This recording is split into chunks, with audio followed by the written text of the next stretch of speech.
The broadcast is now starting. All attendees are in listen-only mode. Good afternoon, everyone. Welcome to this Tampa City Council evening agenda. Remember, we have roll call, please. Yes. Carlson. Here. Hurtak. Clendenin. Here. Henderson. Present. Vieira. Miranda. Here. Maniscalco. Here. We have a physical quorum. Okay, just a couple of housekeeping items here. We received an email requesting that item number 7 be continued to December 14th. That is item number 7. We have a request to continue that item to December 14th. Second. We have a motion from Councilmember Henderson, second from Councilmember Miranda. All in favor? Aye. Is anybody here from the public wishing to speak on item number 7? Nope. Thank you very much. All right, item number 11 will not be heard. It was misnoticed. May I have a motion to have it removed? We have a motion from Councilmember Miranda to remove it, second from Councilwoman Henderson. All in favor? Aye.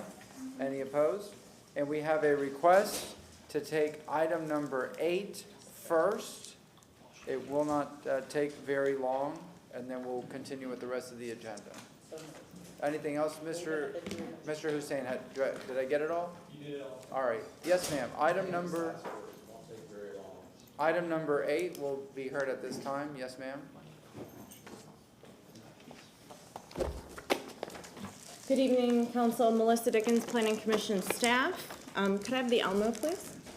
Thank you. And I do appreciate the change to the agenda. I have my 8-year-old with me, so thank you for hearing this item first.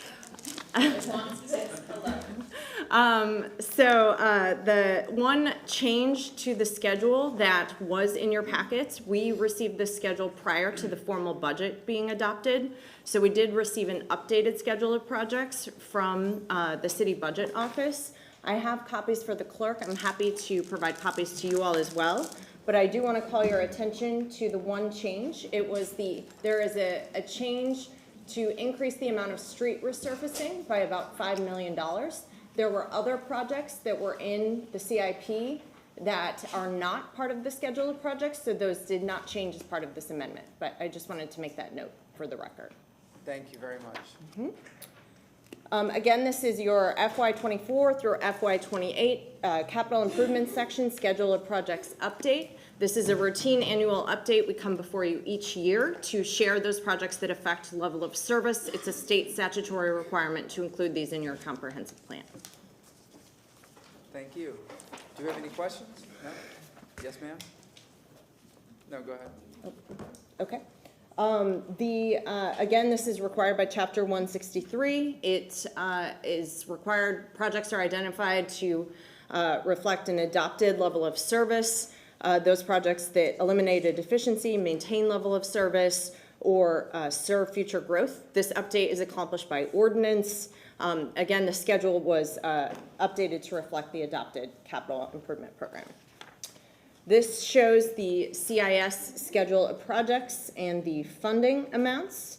You can see there are a total of 105 projects that were found to affect a level of service. This is not your full CIP. These are just the projects that affect the level of service. And the total amount with that modification is approximately $1.5 billion. This chart shows the priorities by type. You can see there, the largest amount is for replacement and deficiency. That is consistent with comprehensive plan policy. And then there are also smaller amounts to address efficiency, replacement, and future need, and deficiency and replacement. Planning Commission staff reviewed the proposed schedule of projects with the policies within the comprehensive plan, found that the policies were consistent with coastal management objective 1.4 and policy 1.4.1, which is about limiting projects in the coastal high hazard area, also consistent with capital improvements section objective 1.3 and policy 1.3.2, the CIS schedule priorities, and then the various projects are consistent and further the specific subsections that pertain to infrastructure.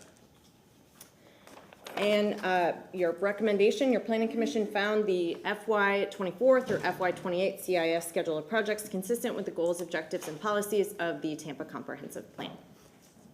Any questions at this time? Yes, sir? Ms. Wells, can I put you on the spot right away? Yes. And thank you for filling in tonight. Just so the public knows and we know, and you're going to hear me ask this question a lot based on what we've been through the last few weeks, but all we're doing tonight is voting to put it in the comprehensive plan. We're not voting on or endorsing any of the underlying projects. Is that correct?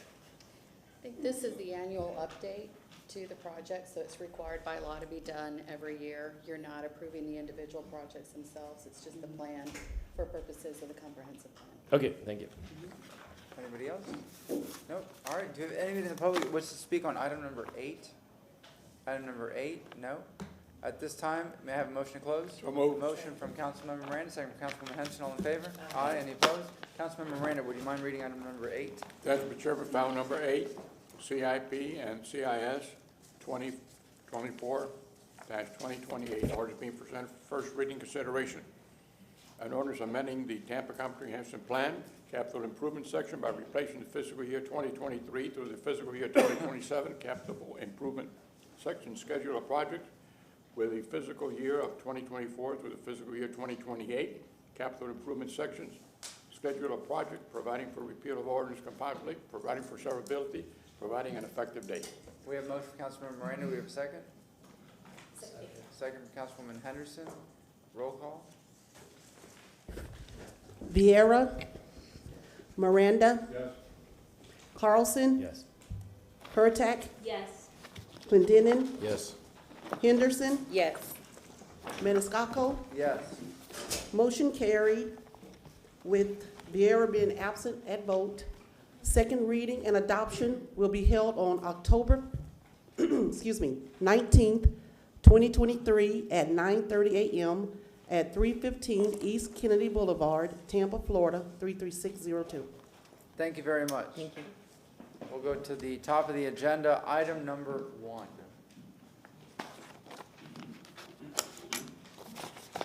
Good evening, council members. David Hay with your planning commission staff. Let's zoom in here.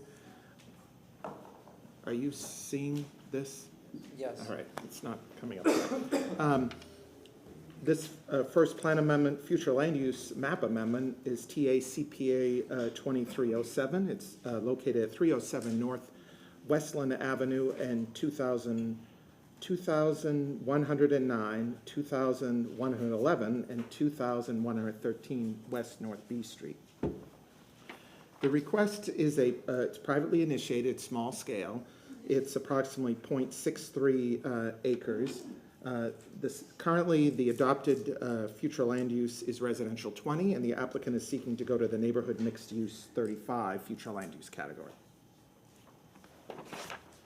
Here we have a general location of it, of the subject site is located within the Central Tampa Planning District, more specifically the West Tampa Urban Village, and also the North Hyde Park neighborhood. Here's an aerial of the subject site. It's outlined in yellow. North B Street is on the south. North Westland is on the western property boundary. This particular area has a mixture of residential housing types, single-family detached, and duplexes, some old missing middle type multifamily housing. More commercial and office development is found west toward North Howard, and the commercial is to the south along Kennedy. Here's some photos of the subject site. We're looking east toward the subject site. We're on North Westland Avenue.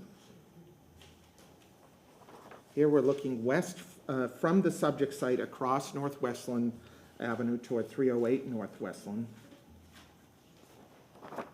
Here we're still on Westland Avenue. We're looking west and northwest of the subject site. Here we're looking west, directly across the street toward this multifamily at 304 North Westland Avenue.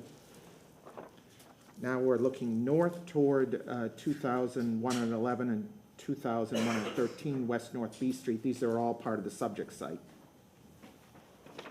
And then we're looking north here toward 2115 West North B Street. This is also the subject site. Here's the currently adopted future land use map. The subject site and properties to the north, east, and south, all within that light brown, are the residential 20. Directly across the street, across Westland in this pink, is the community mixed use 35, future land use category. Further south, as you get down to North A, this goes up to the residential 35 in the darker brown. This kind of lavender color, that's the urban mixed use 60 along Kennedy. And then the single family detached in the residential 10 in the tan color is basically from Gray Street north. You do have some community commercial 35 located kind of to the northwest along Howard Avenue. Here's the request under that neighborhood mixed use 35 future land use category. Currently, under the existing residential 20, a maximum of 12 dwelling units or 13,000, little over 13,000 square feet of non-residential uses can be considered on site. Under the proposed neighborhood mixed use 35, the density goes up to a potential of 22 dwelling units with a maximum of 41,000 square feet of non-residential or residential, depending on you can use the square footage. It would also introduce limited, currently under the residential 20, they can be considered for neighborhood commercial uses based on commercial locational criteria. Under the neighborhood mixed use 35, that commercial locational criteria goes away, and they could be considered for limited general commercial uses. Those limited general commercial uses can be considered, the full range of general commercial uses can be considered in the community mixed use 35 directly across the street. So this category is basically a step down from that community mixed use 35. We sent these out to our partner agencies, and the only agency that had a comment was the school board. Both Wilson Middle and Plant High Schools have been identified as overcapacity at this time, and this is just an analysis for adequate facilities only and is not a determination of school concurrency. A school concurrency review will be issued prior to preliminary plat or site plan approval. That's handled more as zoning. Your planning commission did review this and did find it consistent with three main areas of policy within the comprehensive plan. There are a number of policies that deal with the promotion of densities that support transit. There is transit located over on Howard and more transit down on Kennedy Boulevard. Your planning commission did find that it was consistent with those policies that support that density. The promotion of infill, there's a lot of these sites, you saw that currently most of the site is vacant, besides a single-family detached on the south. There are policies within the comprehensive plan that support the infill, especially within areas close to employment and transit.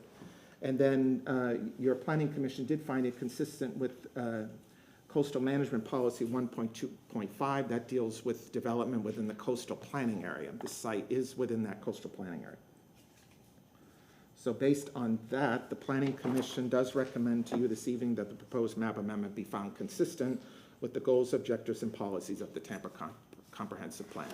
That concludes my presentation. I'm available if you have any questions. Any questions? Nope, thank you very much. Thank you. Do we have an applicant? Yes. Good evening, Isabel Albert with HAF, and I'm here with Billy Malloy, our land use attorney, on behalf of the applicant. So just very quickly, David Hay did go through, the location of the area. I don't know if you can see this. Yes, we can. Okay. So location of the area. And, we are requesting a residential 20 to a neighborhood mixed-use 35.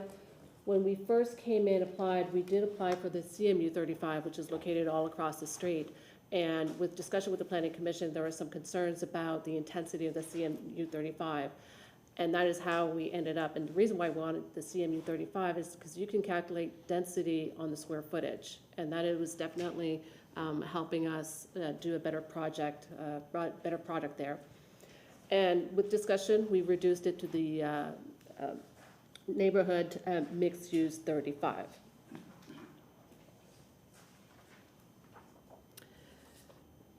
Mr. Hayes showed you a couple of development around the property, but what we're requesting is a two-story multifamily development at this corner. This is not the first development in the area. Just to the north of the site, this is an old two-story multifamily development, and we kind of looked at that to help us guide to do what we wanted to do on our site. And across the street, there's another two-story multifamily development. So the corner is going to, we're just doing that infill of the multifamily development at that corner. There was also concerns with the neighborhood association. We met with them. They didn't have a problem with the project because we showed them what we wanted to do, but there were some concerns about the intensity that introducing commercial to the site. As Mr. Hayes said, site can currently be allowed with commercial uses as long as you meet the commercial location criteria. With this category, you wouldn't have to do that. But you cannot forget that if ever we come in to do any kind of a development proposal, we have to come in through a zoning again. Our site currently is not zoned for this, and therefore there's going to be another opportunity for staff and the public to take a look at this and raise their concerns. We did show them what we wanted to do. We're ready to file with a multifamily, two-story development. And, we went to the Planning Commission and they recommended support. And I'm here if you have any questions. Councilwoman Hurtak. I actually have a question for legal. Generally, we are not supposed to be talking about the plans for this, correct? We're really just talking about the zoning, and we should not be hearing about the plans for the site. Am I correct?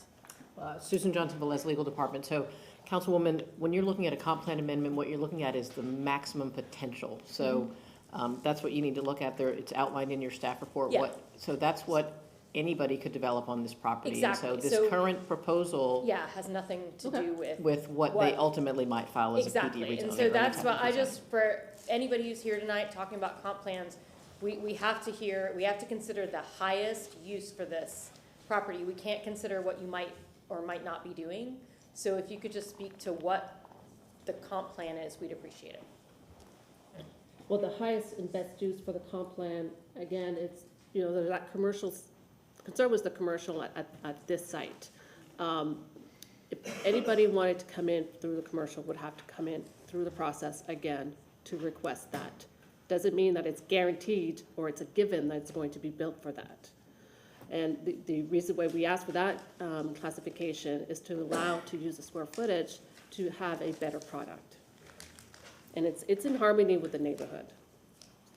All right. Any other questions? Do we have anybody else here presenting? If not, we'll go to the public for public comment. Do we have anybody from the public that wishes to speak on item number 1? Yes, sir. Please state your name. You have 3 minutes. I have not been sworn in. No, this is non-quasi judicial. Okay. We won't be swearing in until item number 9. Sounds good. Carlos Ramirez, I'm the president of the North Hyde Park Civic Association. I am here today representing the community. We are against, as mentioned, against this change to the comprehensive plan. This West Tampa neighborhood has been around since 1895, and in its time, we've seen its ups and downs like every other neighborhood in Tampa. Lately, we have seen people coming back to the neighborhood and seeing what we see in the neighborhood, which is the great location and the potential that it can be. We are seeing a lot of young families move into the neighborhood with kids. We're seeing an increase in pedestrian traffic of kids walking to Mitchell Elementary and Wilson Middle School, riding their bikes like my son does. And we are happy with that. We want people to come into our neighborhood and enjoy all the things that it has. We have seen some density come into the neighborhood, and we welcomed it, and it's been fine. The large developments that have come into our neighborhood have been on the arterials that are surrounding our neighborhood, which we think that is responsible growth. We have seen a resurgence of people coming into the area, and that makes sense why we want to have some development in. This site, as shown by the staff, is surrounded by existing residential uses. It's also along local streets. The growth in our neighborhood has concentrated on Howard, Kennedy, Rome, and Willow, and as reported, the north, east, and south have future R20 uses, which would increase the density without affecting the area and also act as a buffer between the higher density along Howard and Kennedy. Again, responsible growth. We are okay with more folks moving to the area, especially since there is a housing shortage. But with NMU 35, we also have that mixed-use commercial aspect that comes with it.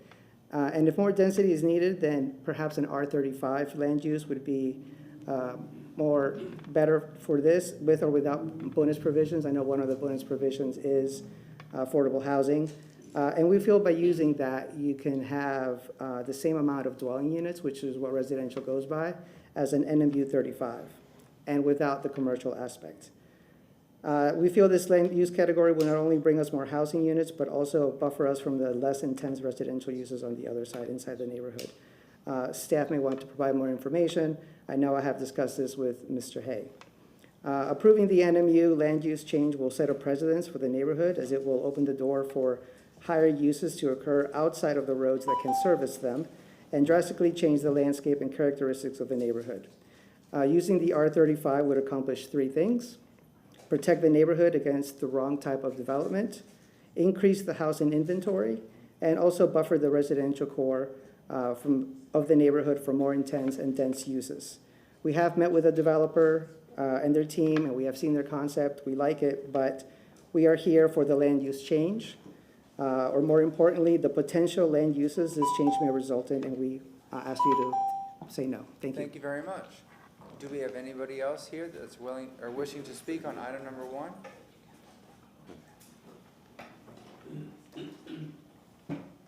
Yes, sir. Please state your name.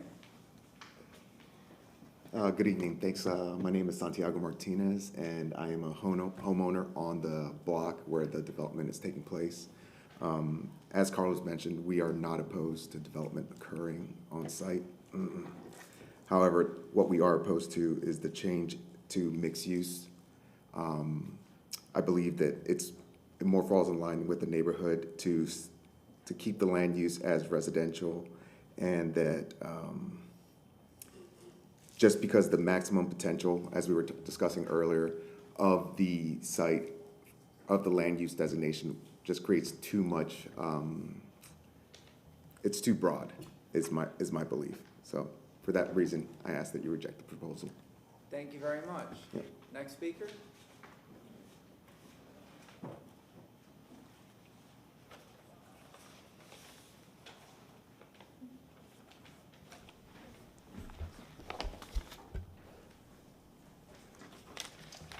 Thank you, council. We have a speaker waiver form.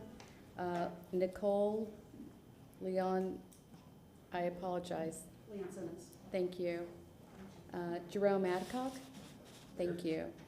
And Adrian Laramie, thank you. So that's an additional 3 minutes. All right, you have 6 minutes. Yes, ma'am, please say Could your I name. wait till they Thank you very much. are passed out, please, before you start my time?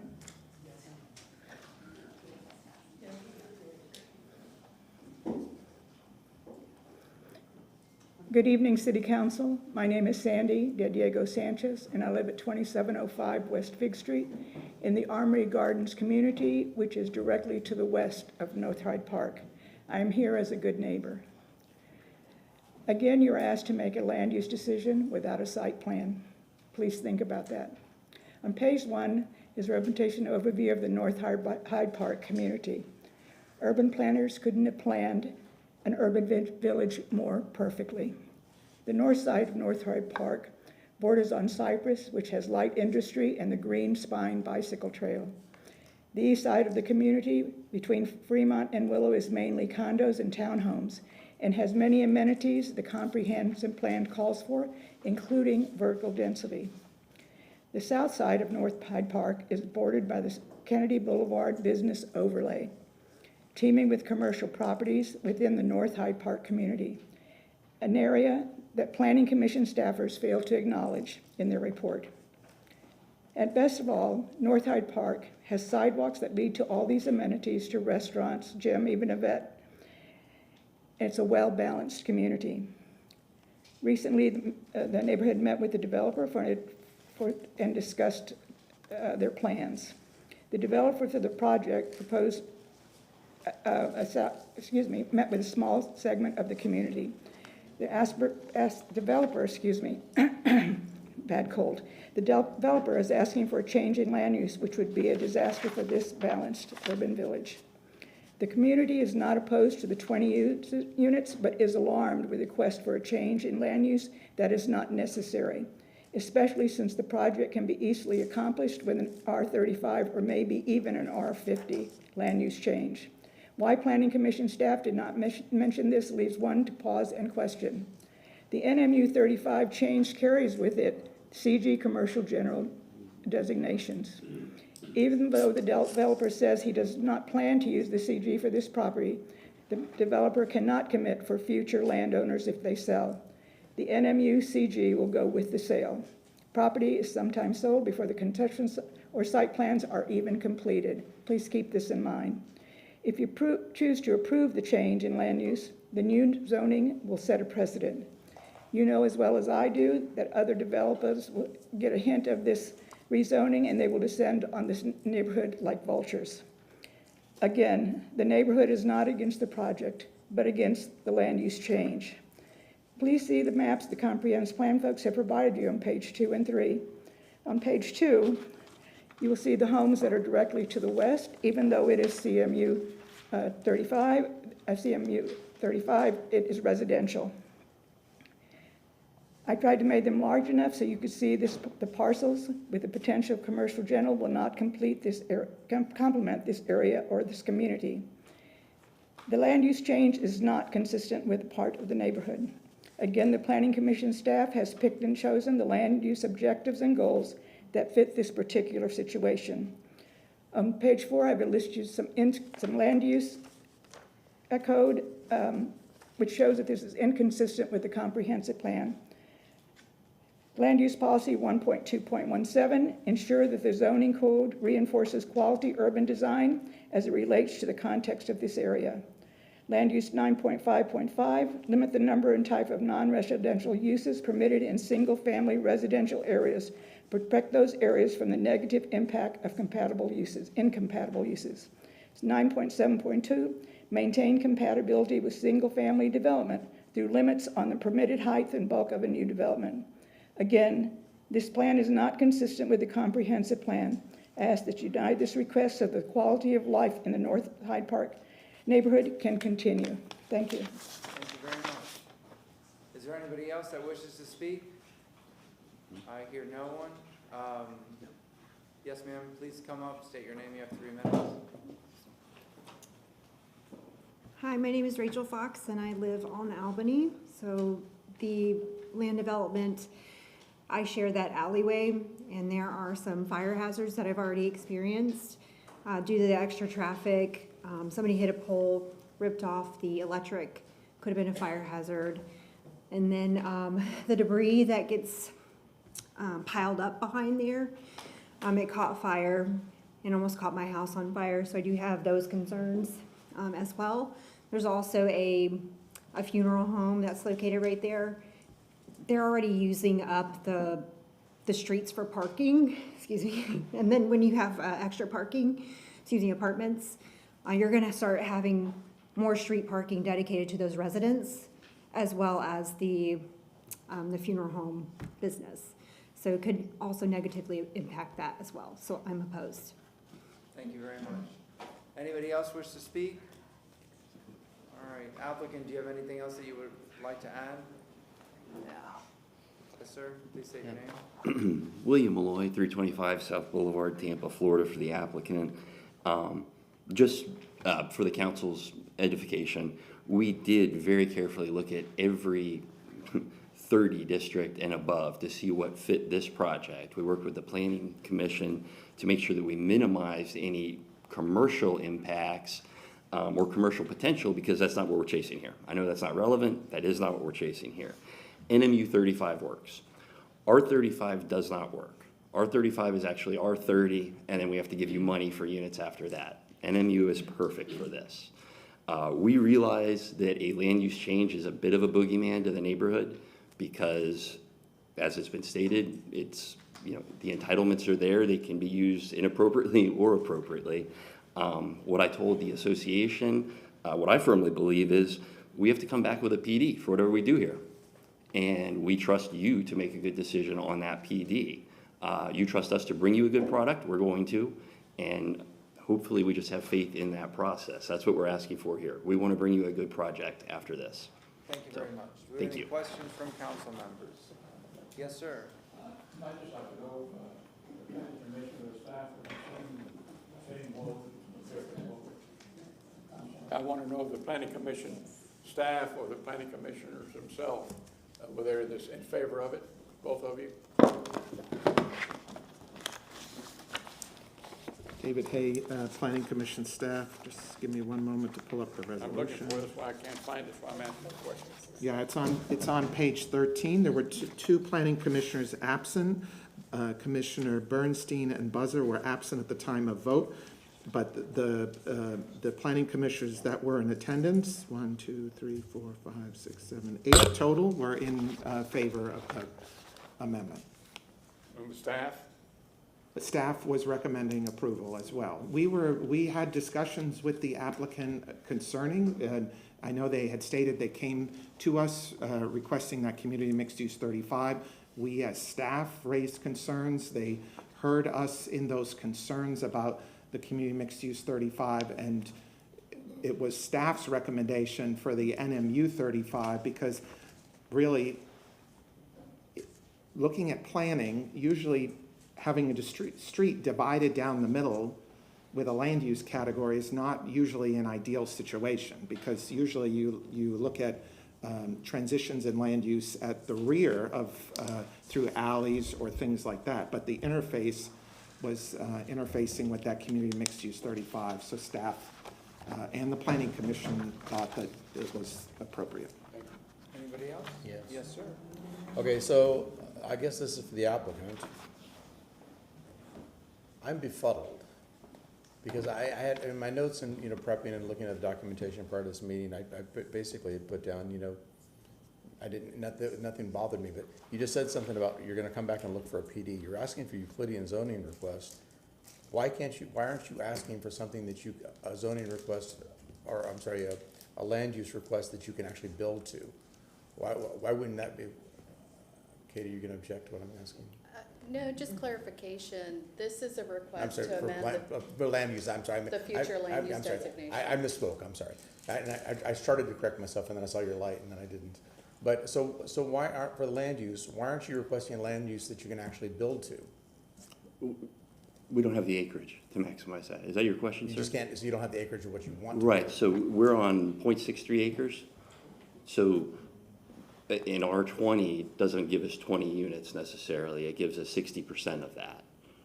In asking for the R35 or the NMU 35, we're getting approximately 60% of the density of 35. Does that answer your question? Well, it answers the question. Okay. Yes, yes, thank you. Okay, thank you. Anybody else? All right, anything else? No? We have a motion to close from Councilmember Vieira. Do we have a second? Second. Second from Councilwoman Henderson. All in favor? Aye. Councilmember Vieira, would you like to read this item, item number one? Oh, Yeah, I just want yes, ma'am. to say something about it before we go.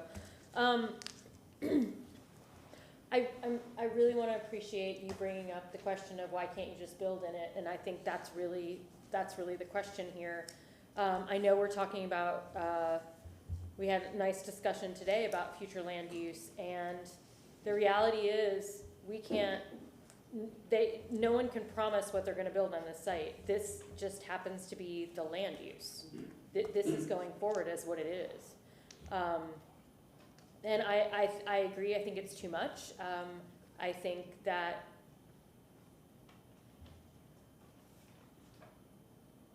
the project should be reconsidered to fit within the neighborhood and the zoning that's allowed. So I would, I think we just do a denial. Do I have to read anything specific for that, Ms. Wells? Or, sorry. Okay, I'm sorry, No, Ms. that's okay. Johnson-Velez. I'm so used to working with you for this, yeah. Susan Johnson-Velez, Legal Department, no. If it is your desire to not approve this, then it would just be a motion to deny. Okay, then I make a motion to deny file number TACPA 23-07 for land for property located at 307 North Westland Avenue and 2109, 2111, and 2113 West North B Street from a residential 20 to a neighborhood mixed use and a residential 20 R20 to neighborhood mixed use and the 35 NMU 35.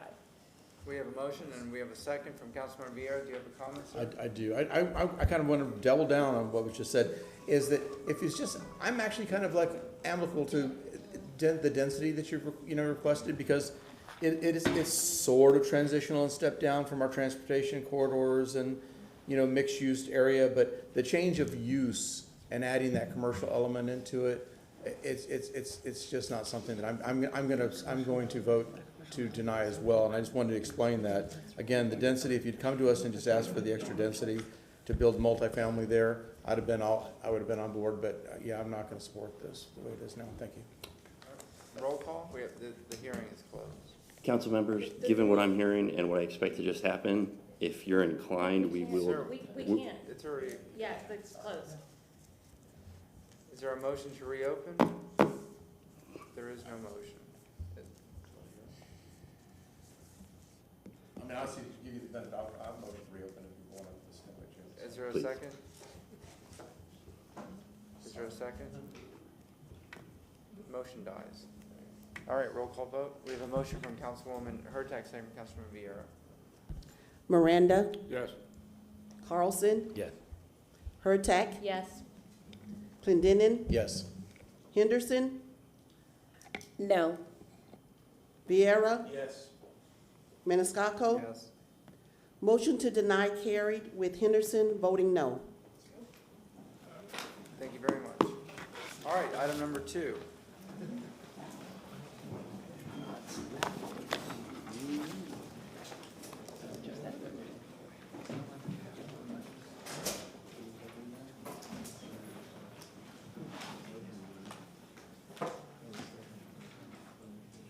Is it shown on the screen, or? It is, what's happening is, we want to show whoever's speaking at the podium or at the lectern first, and then, so the audience knows, people at home, and then they'll pull up the presentation. I'll give it a So second. that's all it is. But we can see. Yeah. All right, go ahead, sir. Danny Collins with your Planning Commission staff. Today I'll be presenting TACPA 2308. It's for a property on West Columbus Boulevard, or West Columbus Drive. just to the west of the intersection of North Boulevard and West Columbus Drive. Just a quick background, this is a privately initiated amendment. It's small scale in size. The subject site's approximately 0.36 acres. The request is to change the future land use from the residential 20 designation to the community mixed use 35 designation. Here is a general location map. Subject site's within the central Tampa planning district. It's within the Ridgewood Park neighborhood. And it's along West Columbus Drive, which is a transit emphasis corridor. Here is an aerial map of the subject site and the surrounding properties. You'll see the subject site, it's highlighted in yellow. It's just to the west of the intersection of North Boulevard and West Columbus Drive. This portion of West Columbus Drive is predominantly non-residential in character. There are some light commercial uses to the north and to the east of the subject site. This is the Woven Water Brewery here. Right in here is Phillips Park. It's hard to see, but it's this tree cover shown here on the map. As we move south off the corridor, you'll see some single-family detached residential uses. Here is an image standing on the subject site, looking north looking north across the subject site on West Columbus Drive. This is looking east at the subject site. This is the intersection of North Boulevard and Columbus Drive. This is another image looking east along West Columbus Drive. This is looking west at the subject site. So this is looking west down Columbus Drive. Here is the adopted future land use map. The subject site's currently recognized under the residential 20 future land use designation. That designation allows residential development up to 20 dwelling units per acre, allows consideration of single-family attached, and multi-family uses. Directly to the north and east of the subject site is land recognized under the Community Mixed Use 35 designation. And then to the south and west of the subject site, shown in this tan color, is land recognized under the Residential 10 Future Land Use Designation. Again, this is Phillips Park, shown in this green color here. And then this green line represents the coastal hazard area. This subject site is just outside the coastal hazard area. The Tampa Heights Urban Village is directly to the east of North Boulevard, so this is just outside the urban village boundary. Here is the proposed future land use map showing the subject site under the Community Mixed Use 35 designation. This subject site was actually changed, I believe, in 2021 from the residential 10 designation to the residential 20 future land use designation. Also, directly to the east of the subject site, these parcels here were recently changed to Community Mixed Use 35 and then residential 35 here. Just at the intersection of Amelia Avenue and North Boulevard.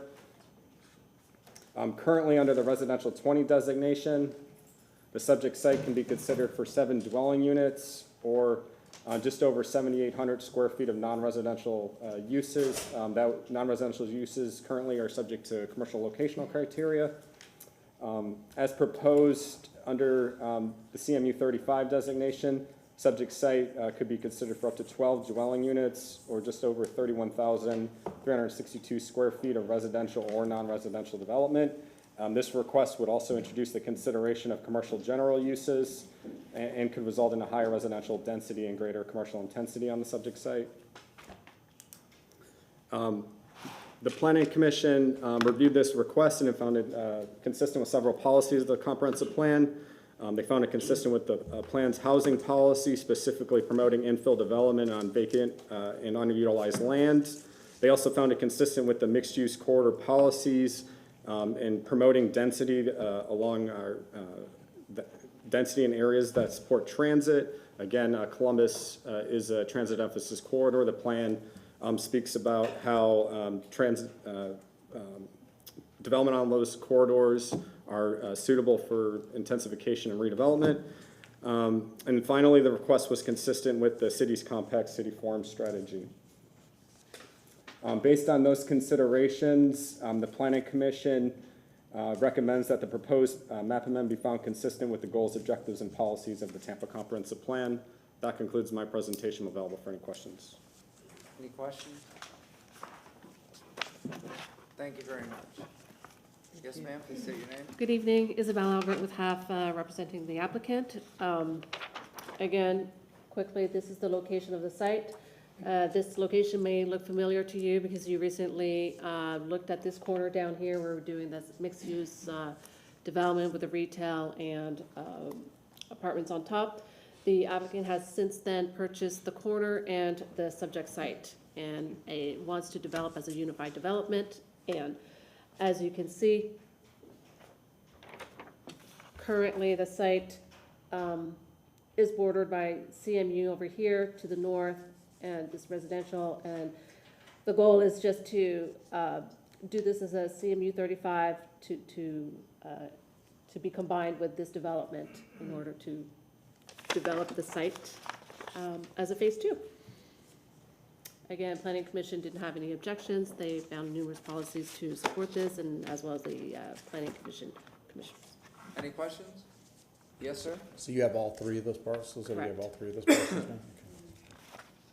All right, anybody else? Do you have anybody from the public that wishes to speak on this item? This is item number 2. Anybody? Motion to close the family. So move. We have a motion to close from Councilmember Vieira, second from Councilmember Miranda. All in favor? Aye. Aye. Any opposed? Councilmember Vieira. Yes, sir, I'll take it this time. Thank you. If I may, if I may, ordinance being presented for first reading consideration, ordinance amending the Tampa Comprehensive Plan, future land use element, future land use map for the property located at approximately 150 feet west of intersection of West Columbus Drive and North Boulevard, folio number 183355-0005 from residential 20R20 to community mixed use 35, CMU 35, providing for repeal of all ordinances in conflict, providing for severability, providing an effective date. We have a motion from Councilmember Vieira, second from Councilmember Miranda. Roll call vote. Carlson? Yes. Hurtak? Yes. Clendenin? Yes, on that commercial corridor. Henderson? Yes. Vieira? Yes. Miranda? Yes. Maniscalco? Yes. Motion carried unanimously.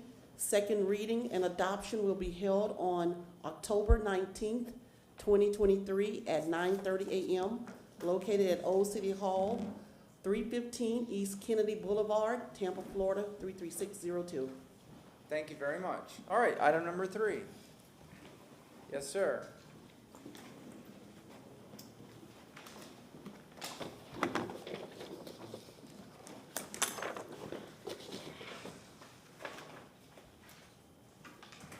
Danny Collins again with your Planning Commission staff. This is TACPA 2309. It's for the properties located at 8300 North Albany Avenue and 2109 West Juneau Street. Just a quick background, this is a privately initiated amendment. It's small scale in size. The subject site is approximately 0.66 acres. And the request is to change the future land use from the residential 10 designation to the community commercial 35 designation. Here's a general location map. Subject sites shown here on the map. It's within the University Planning District. And more specifically, it's in the Armory Gardens neighborhood.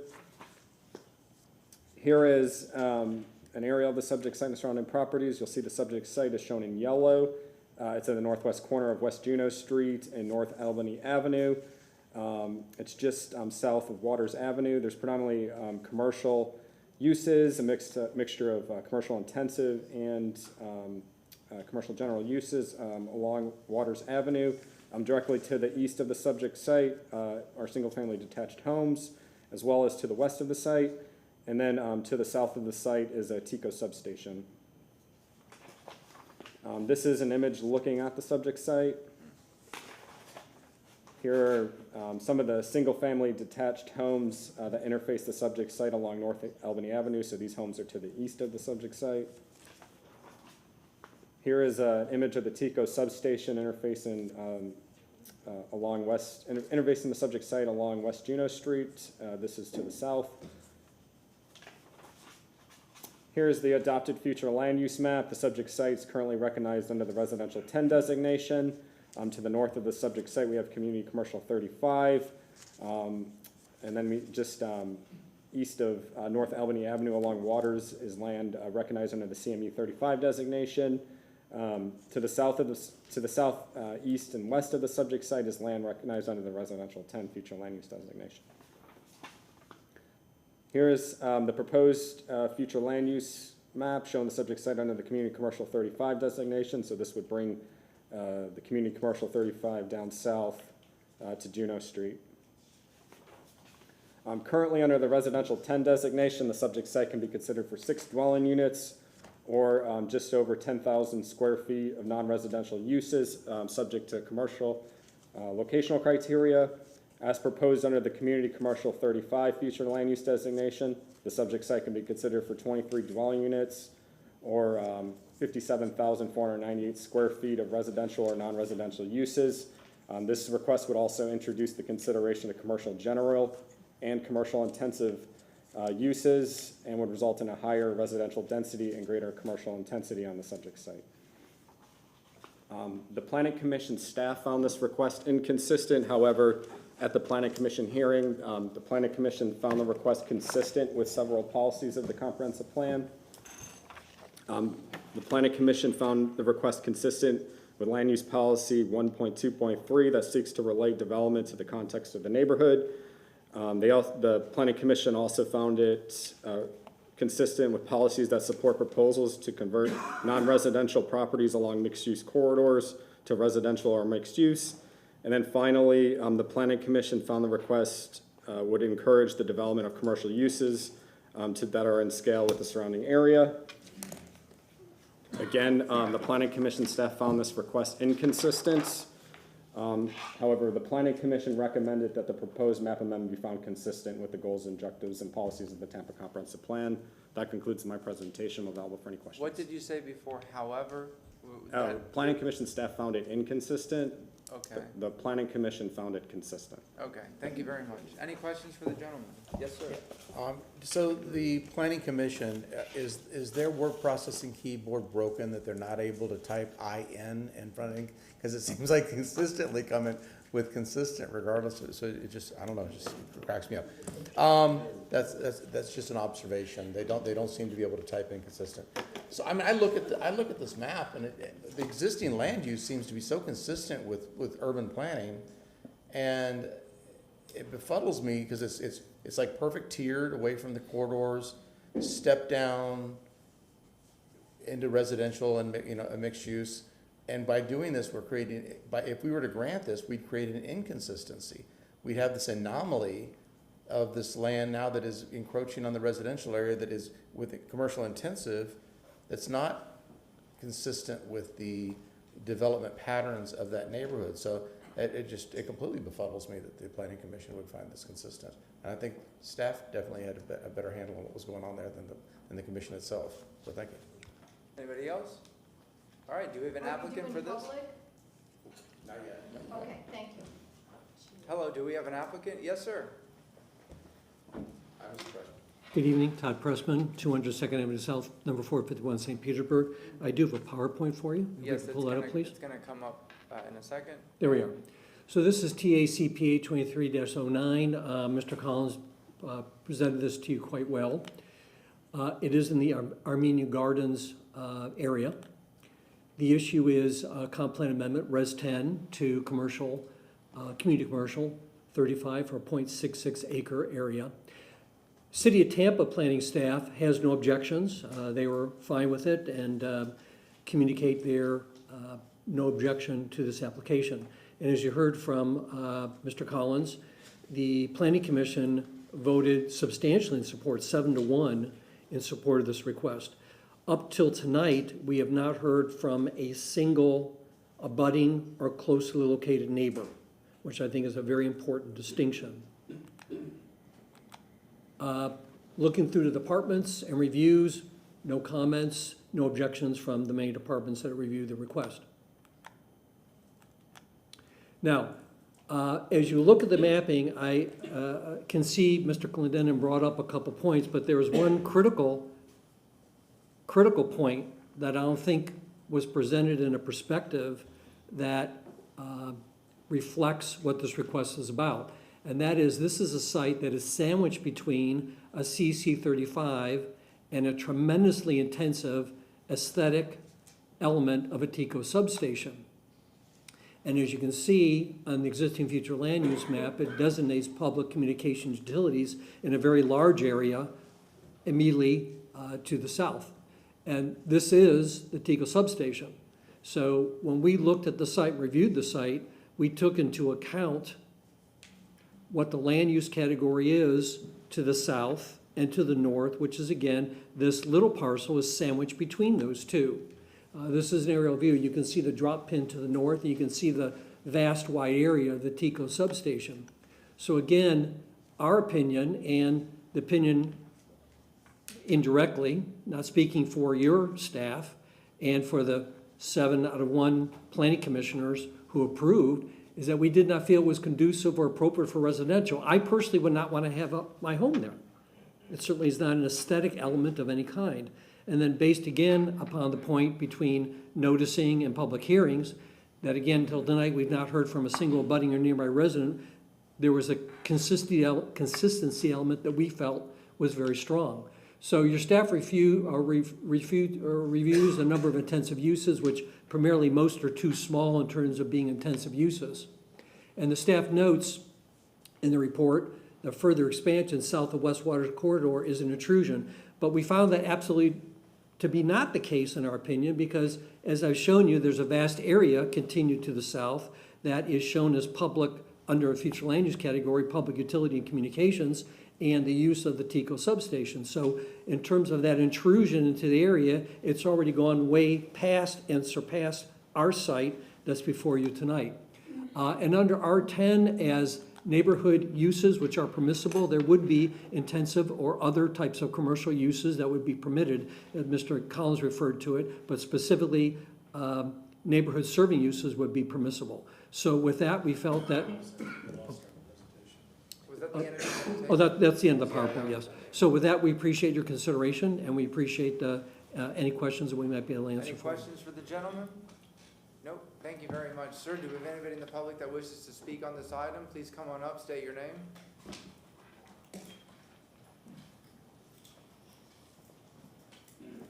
Hi, Linda Quinn, President, Armedia Gardens Estates Neighborhood Association. It's a newly formed association. I'd like to speak to a couple of inaccuracies in Mr. Pressman's presentation. He said that no neighbors objected to this.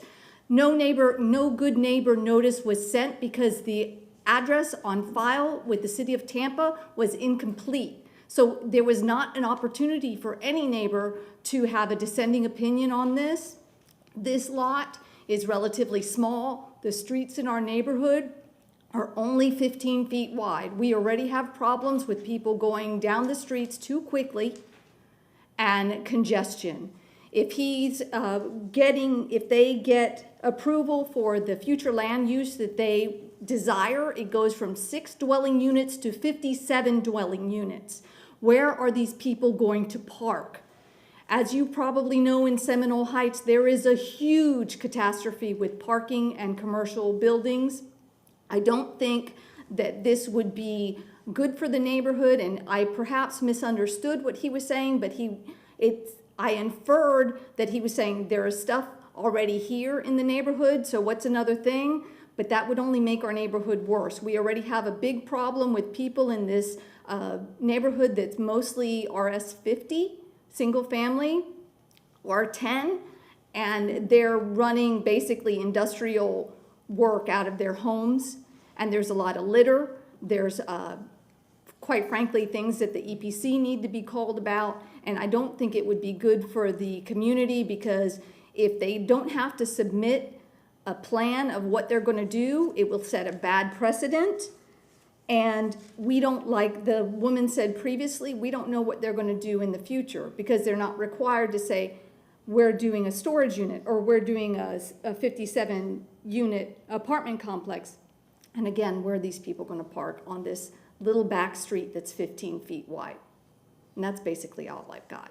Thank you very much. Thank you. Do we have anybody else that wishes to speak on this item? This is item number 3. We have a motion to close from council member. Would you like to rebut, sir? I would, from the very nice lady. This is a very important distinction. We still have not received a single call or email from an abutting or any nearby neighbor. The young lady gave me a call. She heads up the HOA in the very large area.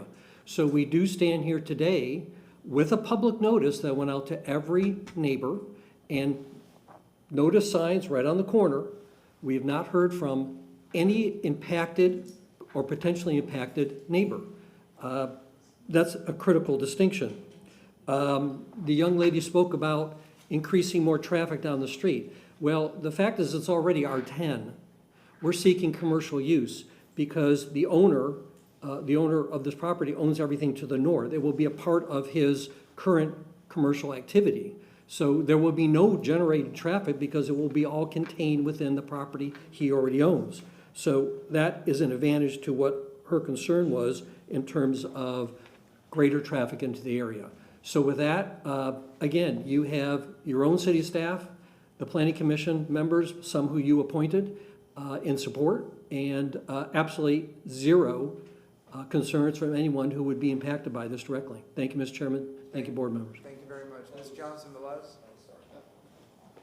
Thank you, Susan Johnson-Velez, Legal Department. I just wanted to clarify again, you know, this,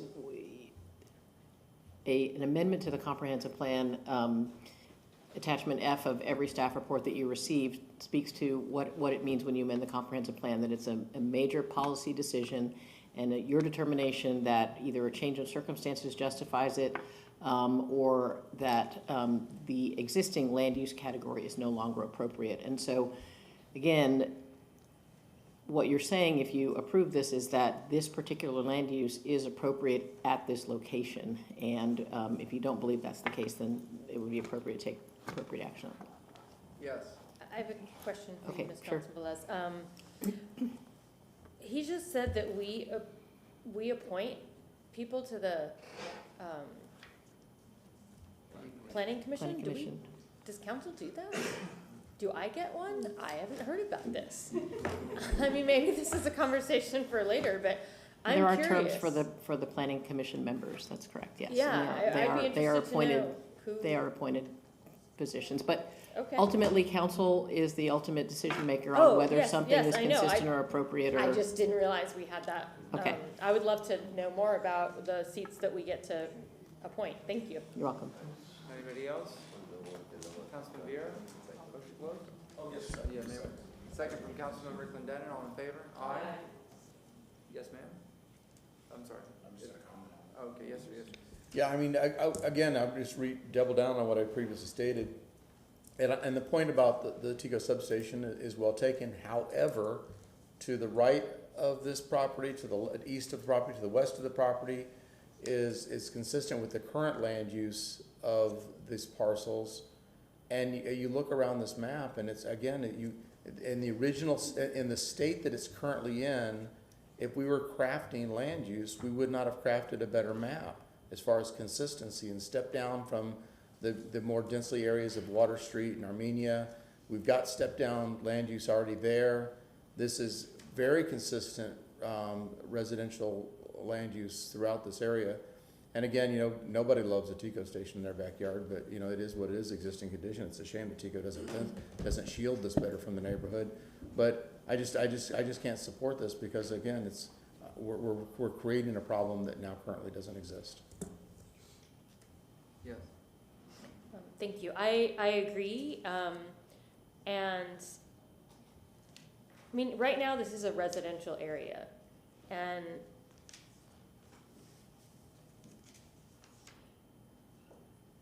it's just disappointing because this is not the first, the second, the third time I've heard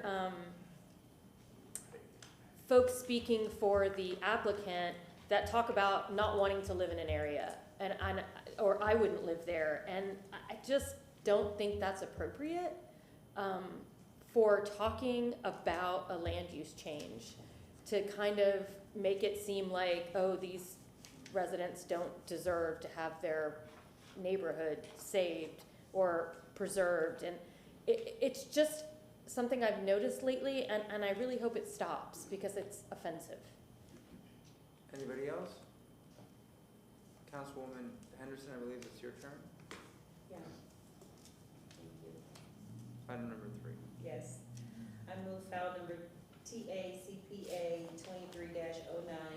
An ordinance being presented for first reading consideration, an ordinance amending the Tampa Comprehensive Plan Future Land Use Element, Future Land Use Map for the property.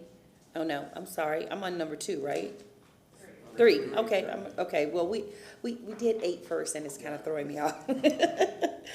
Land use for the property located at 8300 North Albany Avenue and 2109 West Juneau Street, from residential 10 R10 to community commercial 35 CC 35, providing for repeal of all ordinances in conflict, providing for severability, providing an effective date. Do we have a second? Do we have a second? No second. All right. The motion dies for lack of a second. Who would like to make a motion then to deny? I make a motion to deny file number TACPA 2309. Do we have a second? Second from Councilwoman Hurtak. Roll call vote, please. Hurtak, Yes. Clendenin, Yes. Henderson, No. Viera. Miranda. Carlson. Maniscalco. Yes. Motion to deny carry with Henderson voting no. Okay. We are moving on. Number 4. Staff report.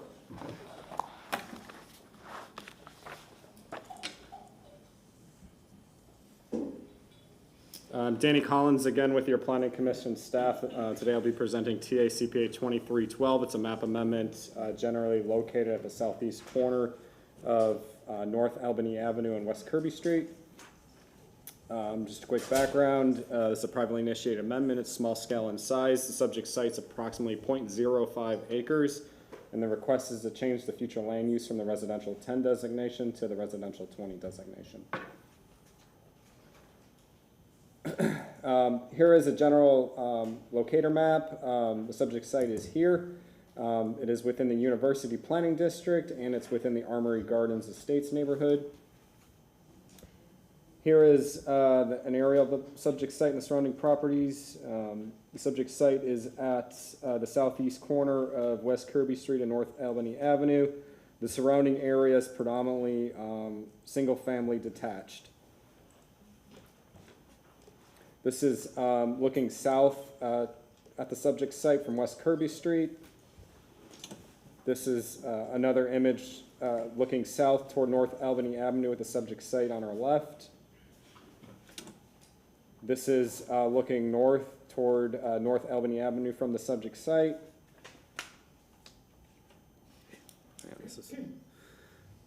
Here is the adopted future land use map. As you can see, the subject site and the surrounding properties are recognized under the residential 10 future land use designation. The applicant is requesting to change the subject site to the residential 20 designation, and that is shown here on our proposed future land use map. Currently, the subject site does not meet the minimum acreage requirement to build a single family or a dwelling unit on the subject site. The subject site could be considered for 762 square feet of non-residential uses, and that would be subject to locational criteria.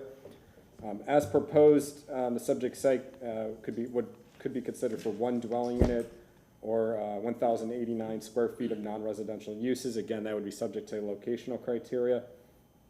So this subject site would introduce a higher density on the subject site. We sent this off to our partner reviewing agencies. The City of Tampa provided comments. Those comments are in your report. There were no comments received from the other reviewing agencies. The Planning Commission staff found this request inconsistent, and that's shown in your packet. This went to the Planning Commission in second week of September, and the Planning Commission found it consistent with the comprehensive plan. They found it consistent with policies that continue to protect and enhance single-family neighborhoods, And finally, they found it consistent with policies that encourage new housing on vacant, infill, or underutilized land. Based on those considerations, the Planning Commission recommends that TACPA 2312 be found consistent with the goals, objectives, and policies of the Tampa Comprehensive Plan. That concludes my presentation. Any questions from council? And is there an applicant?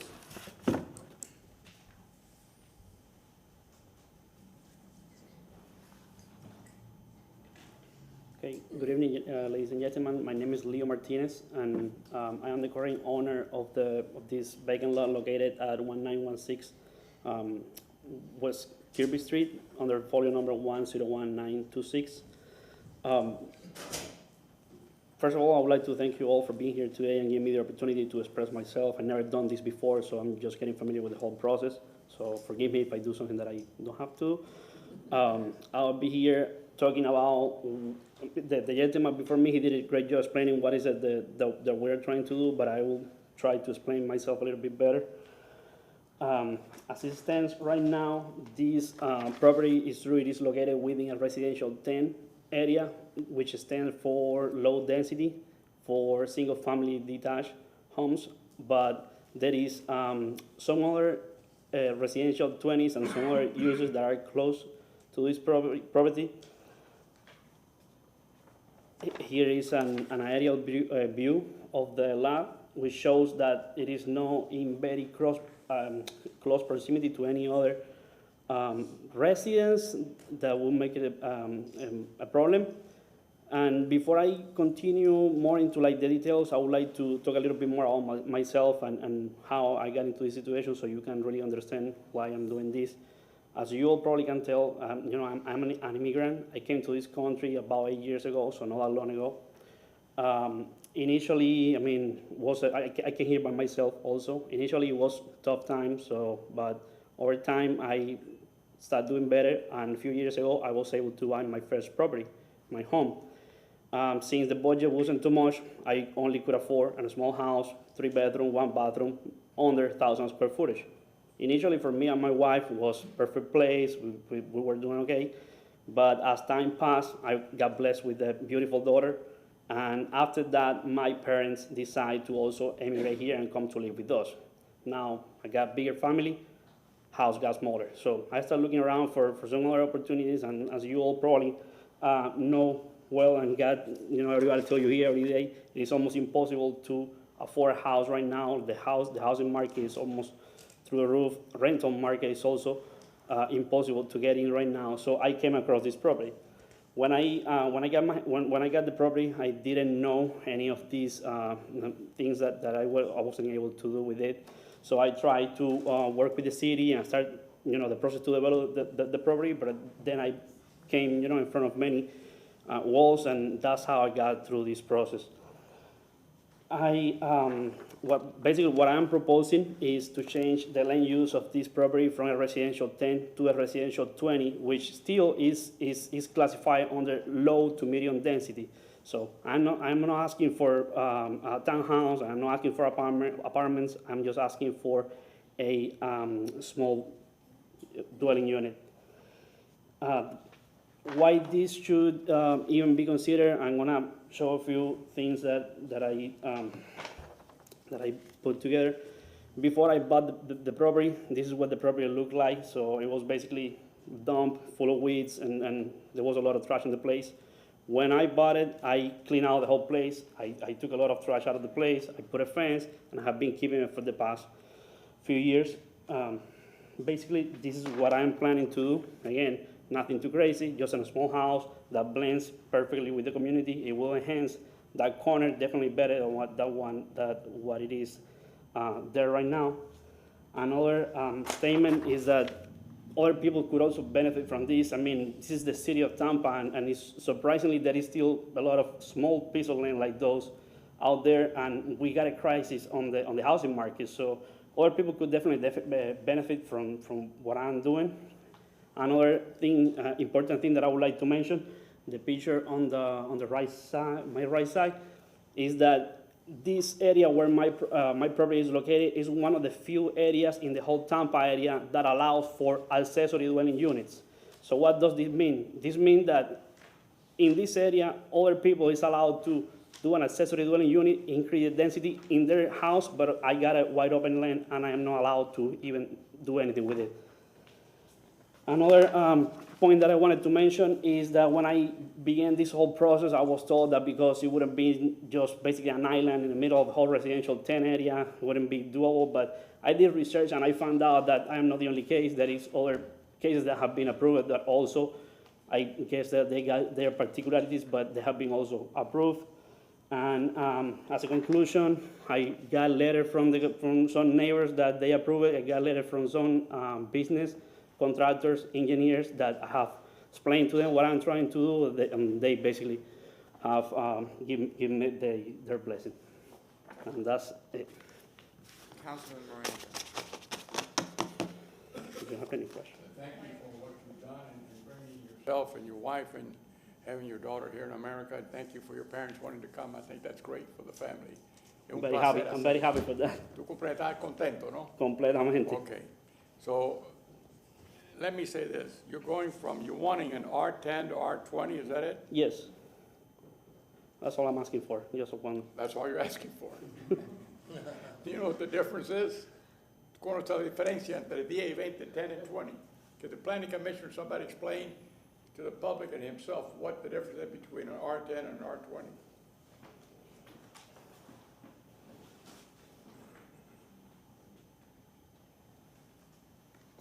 R20? Under the current adopted future land use of residential 10, it allows development up to 10 dwelling units per acre. It allows consideration of single-family detached uses. Currently, the subject site does not meet the minimum acreage requirement under the R10. That's why you cannot build a home on it.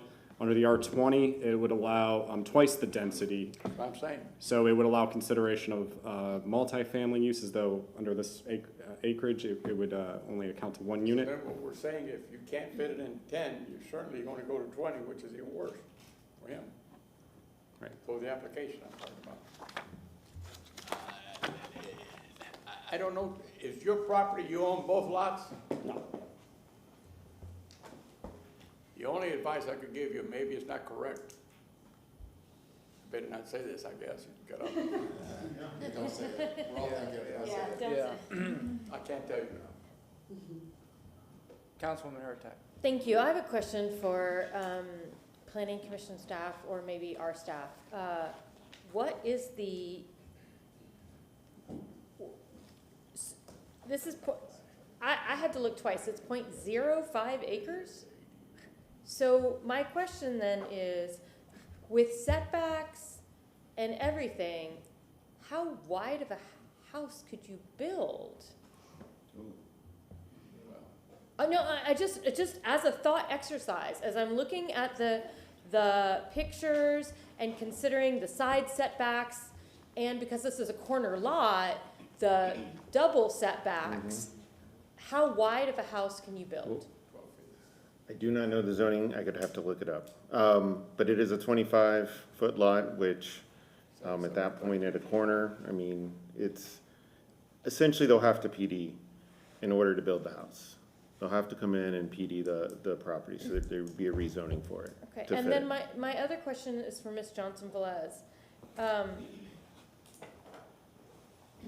How did this lot happen? Was this a legal lot split? Susan Johnson-Velez, Legal Department. It's my understanding from the staff report that this was an illegally split lot, and that is an illegally non-conforming lot.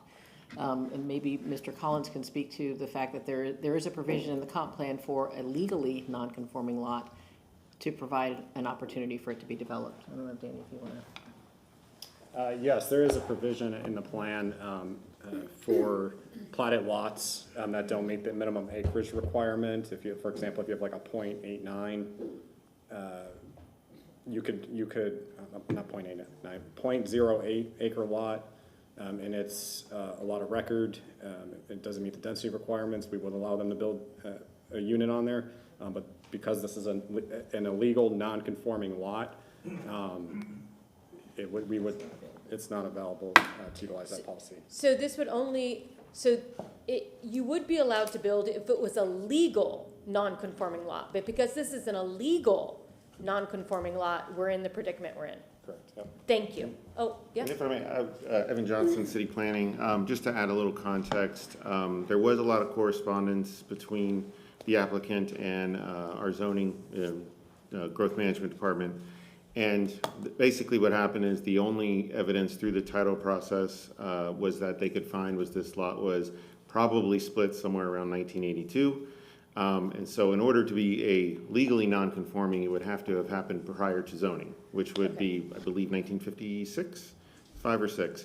So they couldn't find any other evidence prior to that, and ultimately it's there. They would have to show the evidence to the city. So if it was done in the 80s, how was that allowed? I mean, I guess it wasn't allowed. That's the whole point. It was an illegal, it's an illegal lot split. Okay, Right. thank you. Just for the record, I wasn't here in the 80s. Yeah, he wasn't here. Sir, do you have anything else before we go to public comment? Yeah, so I just wanted to add that it was found out, so the last record is that it was from 1982, but it doesn't state that it was split that time. And also, to answer your question, I will be able to build a house of 12 foot by 60 foot long on that space. All right, do we have anybody here that wishes to speak for public comment? Yes, ma'am, please come up, state your name. Linda Quinn, President Ajna. I've been to this lot. It's, I don't know how a house 60 feet long can fit there. It's about 20 feet by 40 feet, I counted. It's incredibly narrow, and my bigger concern, while I feel for the applicant, because I know it's very tough, and everything he cited or said is very true, because it's very difficult. My big concern is it's setting a precedent to increase the density of our neighborhood. He mentioned that there are other R20 lot designations, however, there are not. If you look at the city planning report, it says there are no R20 parcels anywhere near there. In fact, it says that they object to the amendment. There are no parcels currently designated R20 within the vicinity of this parcel.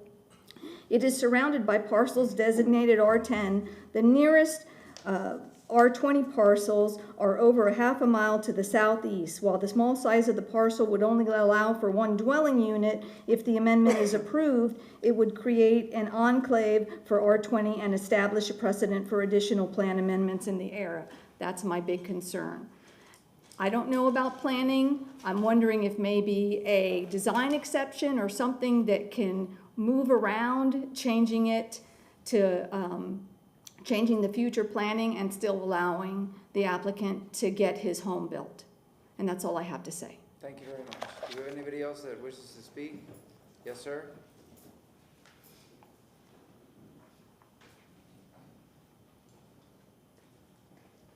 Hey, good evening, everyone. My name is Kenny Anaje. I live in a lot immediately next door to 1916. He mentioned a few things that I just wanted to clarify. And he had a picture up of cars and things parked in that area. I've been in the house since before he purchased the lot, and so just some background and some history from what neighbors around me have explained to me how that lot was split. At some point in the 80s, like you guys have mentioned, the mother who owned the house that I am in, her son did something illegal and essentially had her sign paperwork over to get the lot split in that fashion. I can't vet that, but that was just what was told to me recently from neighbors who have been in the community for a long time. As she mentioned, the lot is extremely narrow. I think, if there is a house that's allowed to be built there, I would have absolutely no privacy. I think there's, the lot is 2,500 square feet. Prior to that lot being purchased, it already wasn't being kept up well from the previous owner. The grass hadn't been cut in months. I would end up just cutting the grass. And even today, he mentioned that it's a dump, or it was a dump before he purchased it, but that's simply not true. I have pictures on my phone now of the lot as it is today. The grass is overgrown, hasn't been cut in probably 2 months.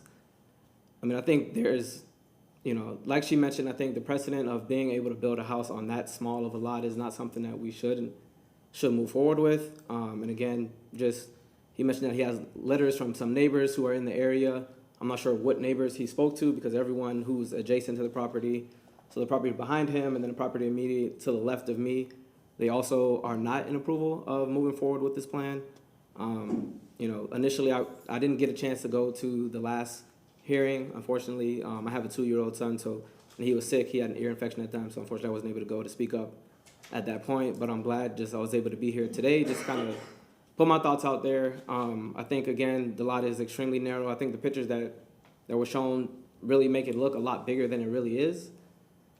And again, for those reasons, I hope that you guys do not move forward with. Councilmember Carlson. You said you have pictures on your phone. Yes. If you put them down on the overhead, we can see them. Okay.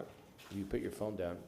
So there's also a fence that was put in, and I don't believe it was put in. It was put in prior to him purchasing the lot, so I don't want to put that on him. But since he's bought the lot, these are pictures of the, I don't know if you guys can see that well. Yes, we can see it. But you can see the fence is it's falling apart, and with the hurricanes and, the weather that we've had, it's just laying flat. I've come home and it's been laid on my side of the property line, and this fence is falling apart. So I think for you to say that it was a dump before, I think. Do you have other pictures too? Yes. So you can see how high the grass has grown through the fence at this point. And you can see here in the corner where, the grass is probably 6-7 inches high. It hasn't been cut in probably 2 or 3 months. Thank you. Thank you very much. Thank you. Anybody else wish to speak? All right, sir, you have rebuttal if you wish to respond. Can I speak? Go ahead, you can respond, yeah. I just want to respond to what the gentleman here is saying. First would like to say that the gentleman, he have been trying to buy the lot from me since day one. I got proof that he have been offering me money for the lot. And since, I'm trying to do something for real, that I need to put my parents somewhere, I have said no. That's one reason. The other thing is, I have had a broken wrist for a couple weeks now. The place hasn't been like that for 3 months, like he said. I actually paid somebody to take care of the lot, but this guy, this last month, he has been traveling, so he hasn't been around. So basically, neither him or I have been able to take care of that lot. I got videos on my phone, I got photos on my phone that unfortunately I didn't know that he was gonna be here because he didn't show up to the planning commission or to the planning hearing. But I did remove out of that place almost 2 trucks of trash, like piles of trash piled up against a big oak tree that is on the property behind it, or close to the property behind it. And also, one more thing, sorry. Everybody keeps saying that the lot is really small. The lot is 25 by 100. The setbacks in this area are 7, 20, 20. So I'm still able to build, an 11 by 60 foot long property, which it will be enough for a 1 bedroom, 1 bathroom, living room space. Enough for an old couple to live in there, my parents. Thank you very much. Anything else? Motion to close? We have a motion to close from Councilmember Clendenin. Do we have a second? Second from Councilmember Vieira. All in favor? Aye. Sir? I'm sorry, the motion is going to be to deny, and I apologize, and it's it's the buyer beware scenario on this. It's unfortunate, but, and I know you're going to end up the short of the stick, but if we voted in favor of this, the entire neighborhood would be on the short of the stick. There's a lot of neighbors to consider. So I apologize to you, and I feel bad for you, and I understand your story and your life history, but I can't do that to the neighborhood. So I'm going to motion to deny, make sure I'm on the right one here, file number TACPA 2312. Do we have a second? Second from Councilwoman Hurtak. Let's get a, yes, sir? Councilwoman. I'm sorry also, I feel that you worked very hard to get where you're at, and your parents, very close to you, you're very close to them, but the fact is that if this lot was contiguous with yours, you'd have one big lot, and you might be able to put an 800 square foot behind your house for your parents. Thank you very much. Roll call vote? Clendenin? Talk about that. Yes. Yes. Henderson? Yes. Vieira? Yes. Miranda? Yes. Carlson? Yes. Hurtak? Yes. Maniscalco? Yes. Motion to deny carried unanimously. Thank you very much. Item number 5.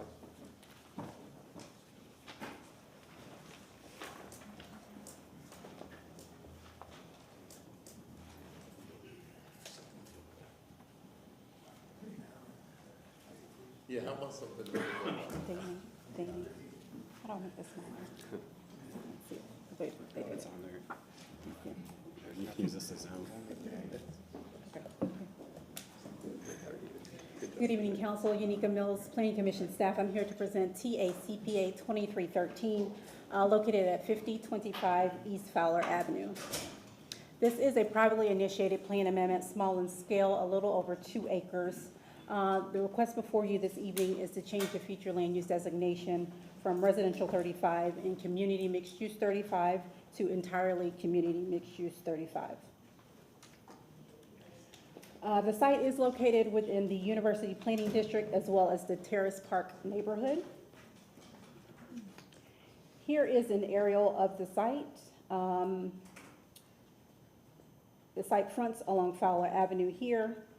The eastern boundary of the site is 51st Street.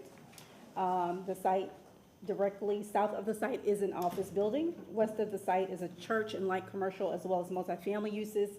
East of the site is additional light commercial uses as well as some additional multifamily residential. Currently, the site is designated as, again, community mixed use 35 and residential 35. Here are some photos of the site in its current condition. This is looking eastward towards 56th Street along Fowler Avenue. This is that office that's directly south of the site that I was speaking of earlier. This is looking west toward 50th Street along Fowler. This is located looking north of the subject site. Some commercial along Fowler Avenue as well. Again, currently the site is designated as community mixed use and residential 35. Some other future land use designations in the area: City of Tampa, residential 20 to the south, public, semi-public in the blue to the west, recreation and open space in the light green. We have some heavy industrial in the dark gray. Further to the east is the jurisdiction of Temple Terrace, and some of the future land use designations include commercial in the red. We have office institutional in the dark purple and residential 18 in the dark brown.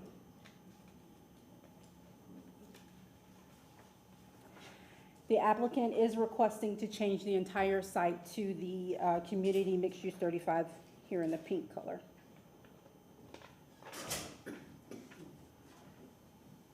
Currently, under the residential 35 and the community mixed use 35, the site can be considered for 70 dwelling units or a little over 123,000 square feet of residential or non-residential uses.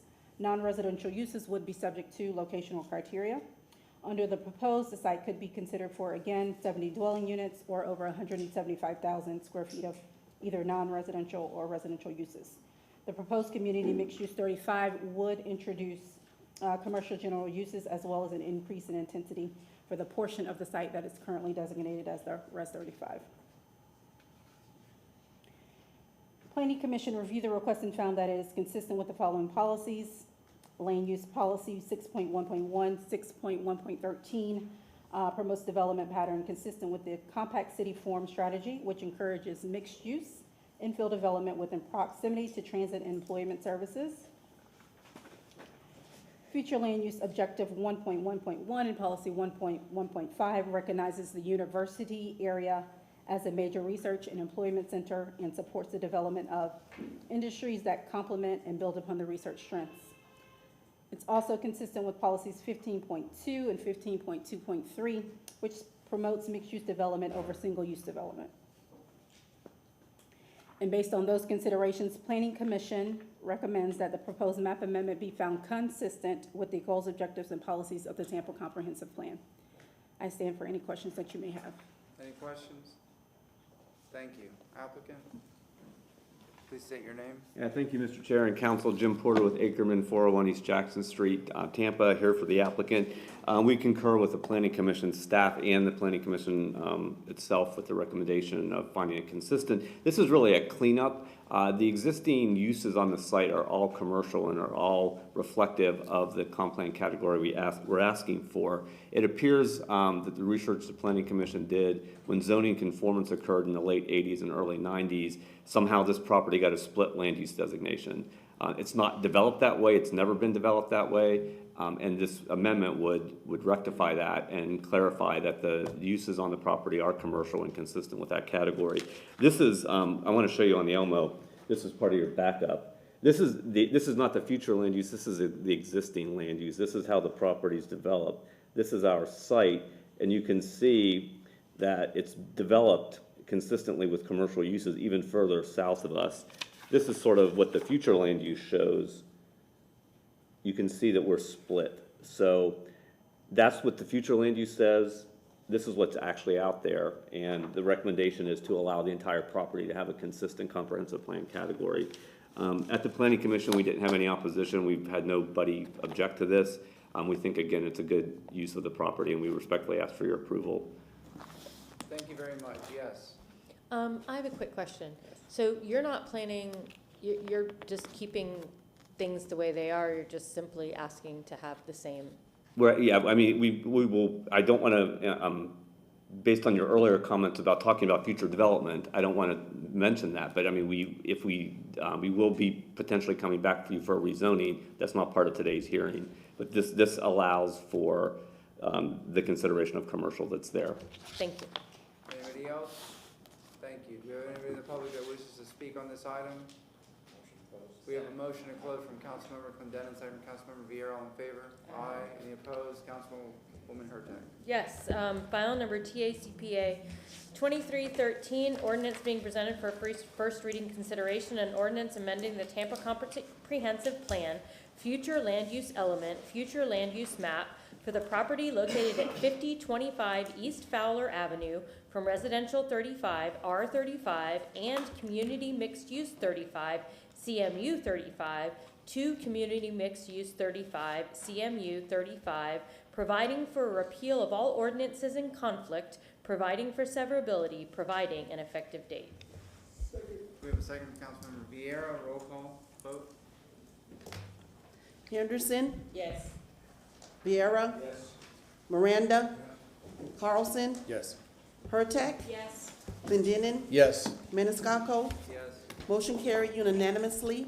Second reading and adoption will be held on October 19th, 2023 at Old City Hall, 315 East Kennedy Boulevard, Tampa, Florida, 33602. Thank you, Council. Yes, ma'am. Go ahead. Nobody else? All right. Yes, ma'am. Go ahead. Emily Phelan, Planning Commission staff. This is TACPA 2314, and it has multiple folios south of the intersection of East Fowler Avenue and North Central Avenue. This was a privately initiated amendment, small scale, and it's approximately 4.78 acres. And the request before you is to go from residential 10 to residential 10 and community mixed use 35 to community commercial 35. This is the general location. You can see the site is here. It's located within the University Planning District and the East Forest Hills neighborhood. Here's an aerial of the subject site. It's outlined here in pink. To the east is Interstate 275, and just north of the subject site here is East Fowler, and to the west is North Florida Avenue. Directly to the north and also along North Florida Avenue are more of your heavier commercial uses. This area, the grassy area right here, is currently an FDOT stormwater retention pond. And to the south is a school, and to the southwest right here is a single-family residential neighborhood. This is facing north on North Central Avenue, looking at the subject site. It is here. This is just a surrounding area facing west on North Central Avenue. This is facing south on North Central Avenue. The subject site is on the right. This is the adopted future land use map. The subject site is represented by the pink color, in a very small sliver right here next to the pond is the residential 10. And to the south, this dark brown color is residential 35. Along Fowler Avenue and Florida Avenue is a CC 35. And you can see the single-family neighborhood is represented by the residential 10. Further to the north along Fowler Avenue, that is unincorporated Hillsborough County. Okay. And here is the subject site here, again, represented by the community commercial 35.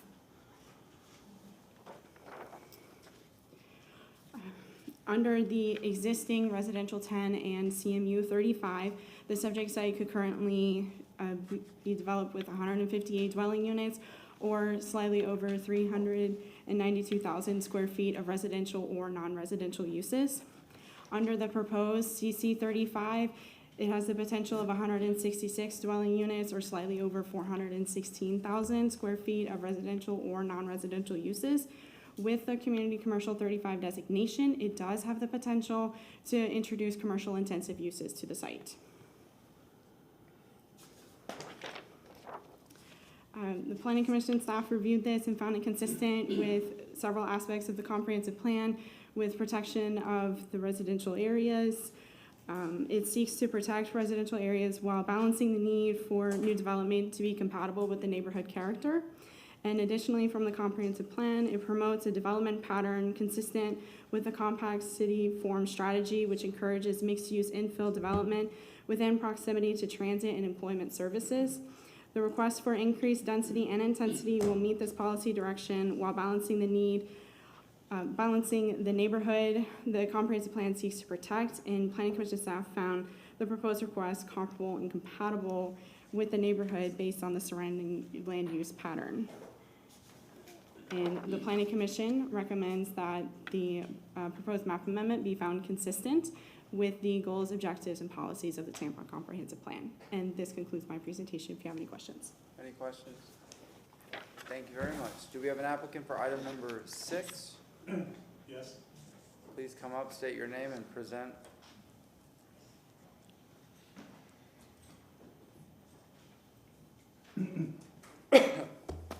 My name is Yancey Abutin. I'm an engineer for Spring Engineering. We're located at 3014 US Highway 19 in Holiday, Florida.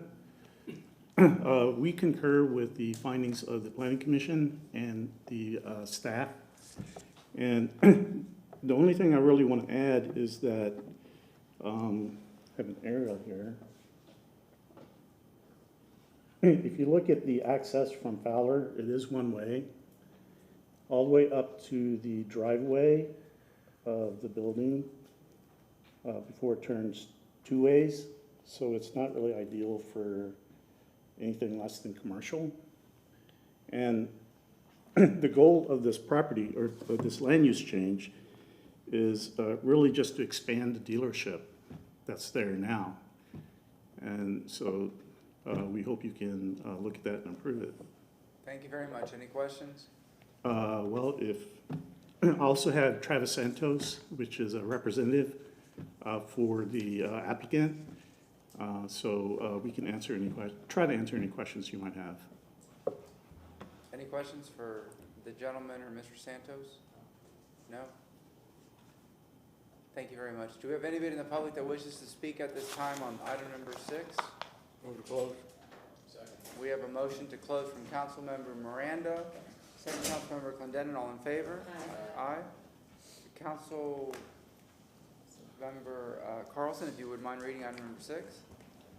Yes, I'd like to move file number TACPA 23-14 ordinance being presented for first reading consideration, ordinance amending the Tampa Comprehensive Plan future land use element, future land use map for the property located at 11300, 11414, 11410, 11408, and 11304 North Central Avenue, and folio number 094934-0100 and 094941-0000 from community mixed use 35, CMU 35, and residential 10, R10 to community commercial 35, CC 35, providing for repeal of all ordinances in conflict, providing for severability, providing effective date. Second. We have a motion from Councilmember Carlson, second from Councilmember Miranda. Roll call vote.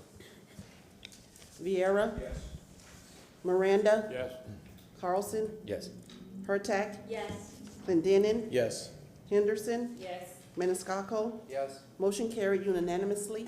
Second reading and adoption will be held on October 19th, 2023 at Old City Hall Building located at 315 East Kennedy Boulevard, Tampa, Florida 33602. Thank you very much. Alrighty, at this time, if you are going to speak on items number 9 through 10, please stand, raise your right hand, and we will swear you in.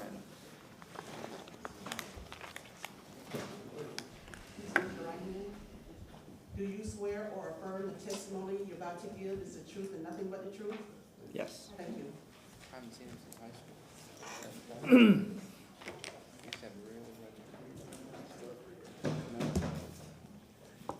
Yes, sir. Zain Hussein, Development Coordination, Agenda Number 9, Case AB2 23-18. This is being a request for a special use 2 for a restaurant consumption on premises only for beer, wine, and liquor at the location 2507 South McDill Avenue. I'd like to first show the aerial view of the property, give you an idea of where this is located.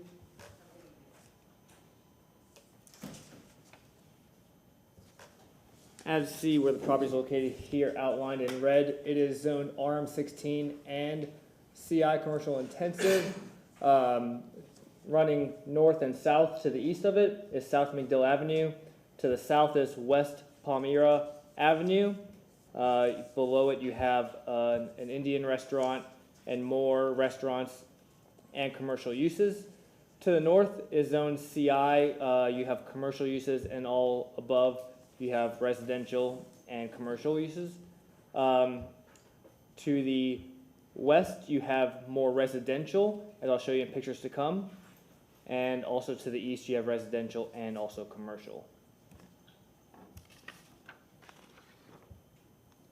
I'll now show you the site plan provided by the applicant and talk about the certain site. As you see, it is, let me back up a little bit. It is at the intersection here, South McDill and Palmyra Avenue.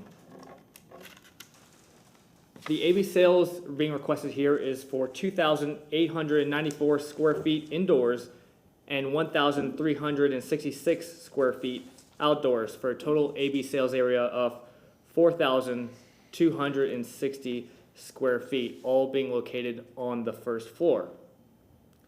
The parking required is 22 spaces and provided is 16 spaces, as I will cover also in this report. The sales hours of operation are Tuesday through Thursday, 5 p.m. to 10 p.m., and Friday and Saturday, 5 p.m. to 11 p.m. The lot size is 0.4 acres. The building height is 22 feet in height, or 2 stories. And the site plan states that there will be no amplified sound after 11 p.m. Now, there are 2 waivers being requested. 2 waivers being requested here. Request to reduce the required distance separation from 250 feet to 20 feet from residential uses. And the second one is to request to reduce the required distance separation from 250 feet to 0 feet from other AB sales establishments. One waiver is being taken off of the site plan. That's the third waiver that's being taken off. And that's the request to reduce the required parking from that 22 spaces to 16 spaces, because that was already approved in the last AB sales of V10-313. I will now show you the elevations provided by the applicant.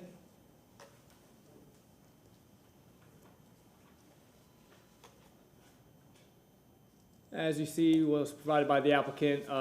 In my staff report, it is stated that the applicant must show 4 elevations, including giving directional signs of north, south, east, and west. So they'll make those changes if approved via this hearing between first and second reading. I will now show you the pictures I took on site.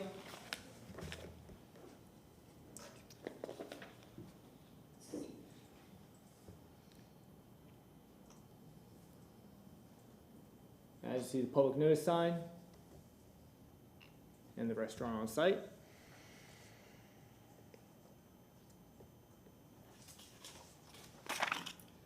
I'm standing on Palmyra to the south. Public notice sign and the parking.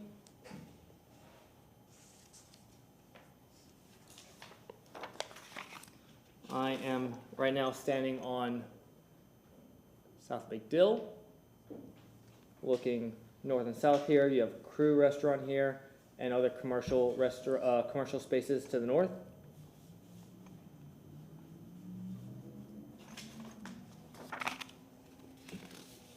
I'm on Palmyra at the location looking west. As you see, there's residential uses up and down the street.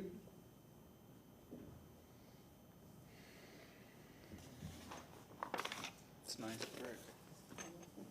brick. Directly south is an Indian restaurant. Also, if you look there, that is where Dats is currently. I hope you said currently. Is currently. Delicious. One more picture looking south. You have Dats here and Flames here. I think you also have Camp Tampa, a gym right behind there.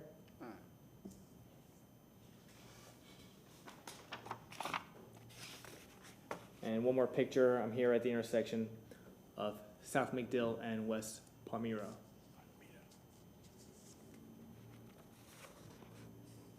I'll show you the site plan one more time.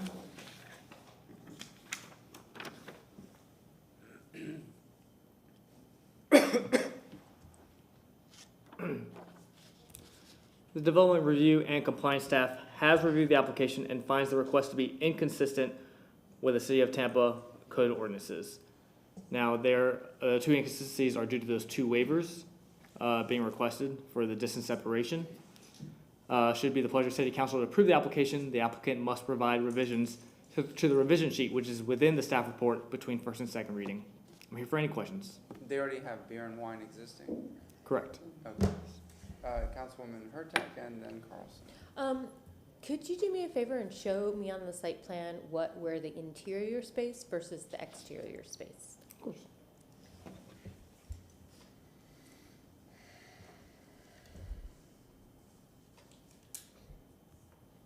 As you see the AB sales area here.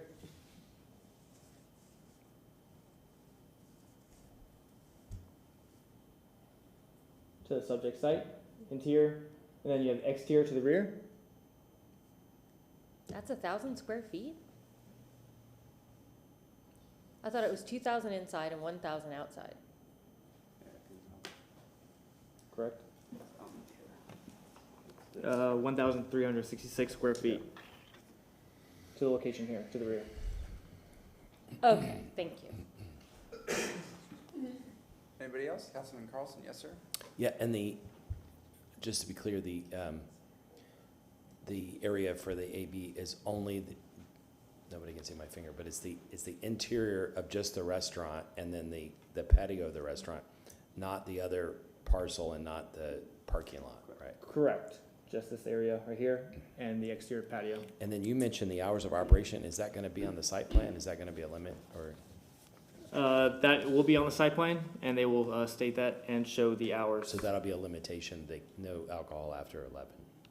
Correct. Friday and Saturday 10 to 11. on weekdays? To 11, yes, correct. And then, did you say no amplified sound at all after 11 or only There'll be no outdoors? amplified sound after 11. Indoor or outdoor? Correct, and I'm sure the applicant can And that'll be on attest the to site that. plan too? Correct. Okay. Yeah, as you know, we have to look at this regardless of it, some bar could move in there in the future, so we just have to look at how it would be used in the future. Thank you. Of course. Thank you very much. Anybody else? Thank you. All right. Do we have an applicant here? Yes, sir. Please state your name. Thank you, Mr. Chair and Council. Jim Porter with Ackerman, 401 East Jackson Street. As Zane alluded to, this is BT. BT has been at this and part of the Tampa dining history for many, many years. She's been at this location since 2010. The property is currently wet zoned. There's an existing patio that is not wet zoned. And so the purpose of tonight's request is to allow alcohol to be served on the patio. Again, it's been a good part of the Tampa dining scene for a very long time. We concur with the staff recommendation. I'm happy to answer any questions you have. Just to be clear about the outdoor patio, this is the area, Councilwoman Hurtak, that we're talking about. Someone can, I don't know that Oh, I can. okay. The other way. Other way, that's fine. I can't see the. Yeah.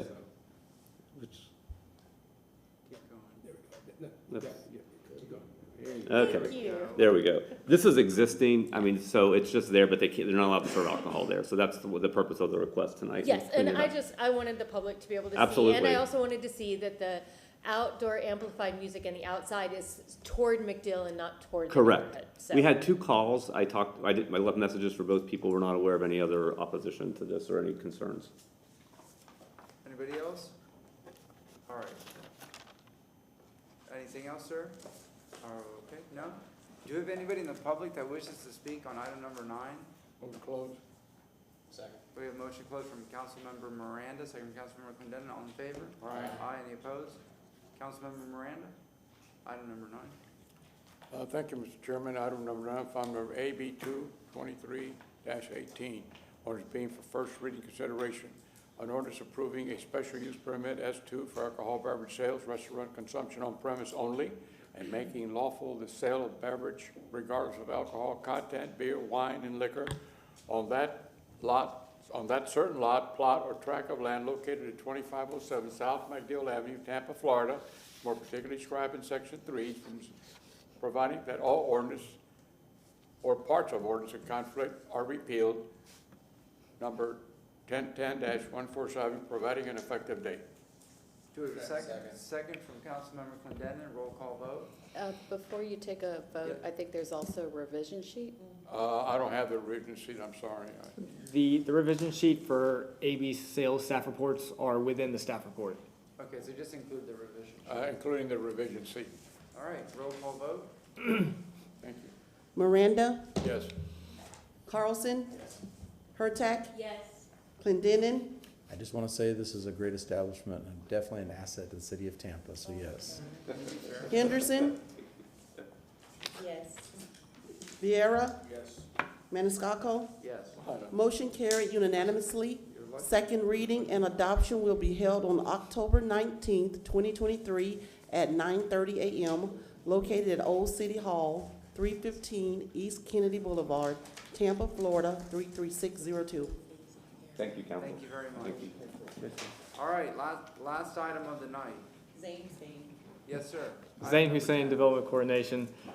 Agenda item number 10, case AB 223-22. This is requesting a special use 2 for restaurant consumption on premises only for beer, wine, and liquor at the location 5004 North Armenia Avenue. I'll first show the aerial view of the property.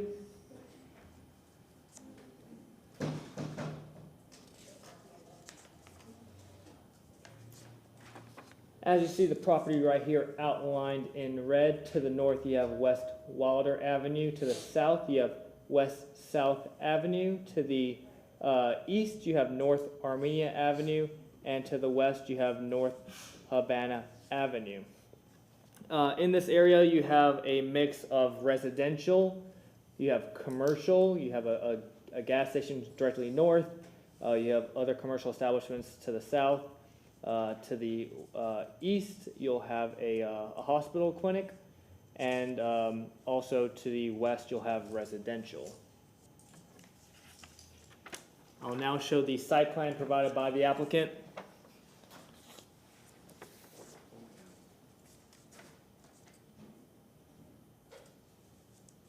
As you see the site here outlined in yellow by the applicant. The The AB sales area being proposed is for 2,470 square feet, indoors only. This is on the first floor only also. The parking required is 44 parking spaces, and the applicant is providing 44 parking spaces. The hours shall be consistent with Chapter 14. The lot size is for 0.06 acres. The building height is 12 feet, as I said, one story.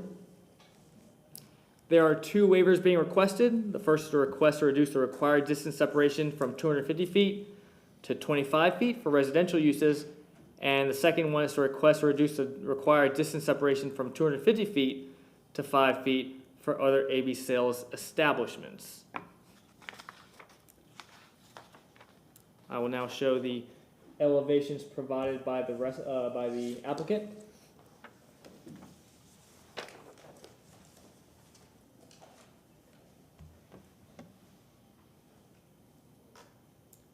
All right. First, as you see, looking at the site here, you have the parking lot, and then you have the restaurant. The applicant provided a close-up view of the restaurant. This is the rear to the west backside of the restaurant. You have 2 more pictures of the rear of the restaurant. In this situation, the applicant took this picture to the northeast of the restaurant, looking at the restaurant. And the applicant provided a front picture on North Armenia and also the rear door of the restaurant.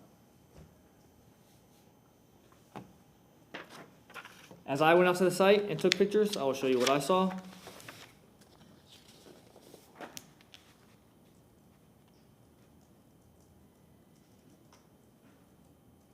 As you see the site as is.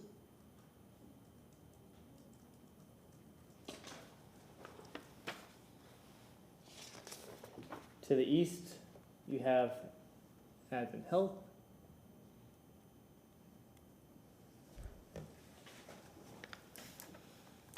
To the north, you'll have Citgo gas station and other commercial establishments along North Armenia.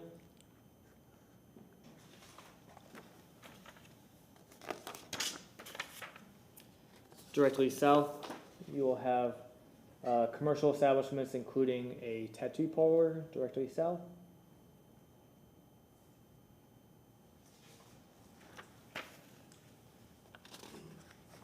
Also directly south of the restaurant, you'll have 2 salons, nail salon and hair salon.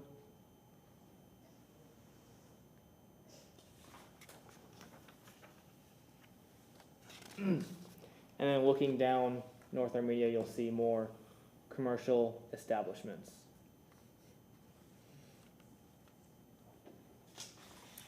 I will show you the site plan one more time.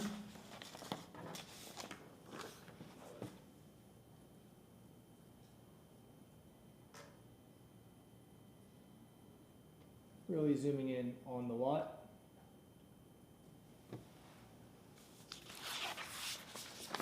The Development Review and Compliance staff has reviewed the application and finds the overall request to be inconsistent with the Land Development Code. And this is due to this 2 waivers due to distance separation. Should it be the pleasure of City Council to approve the application, the applicant must provide revisions to the revision sheet, which is within the staff report between first and second reading. I'm here for any questions. Any questions? Thank you. Is there an applicant?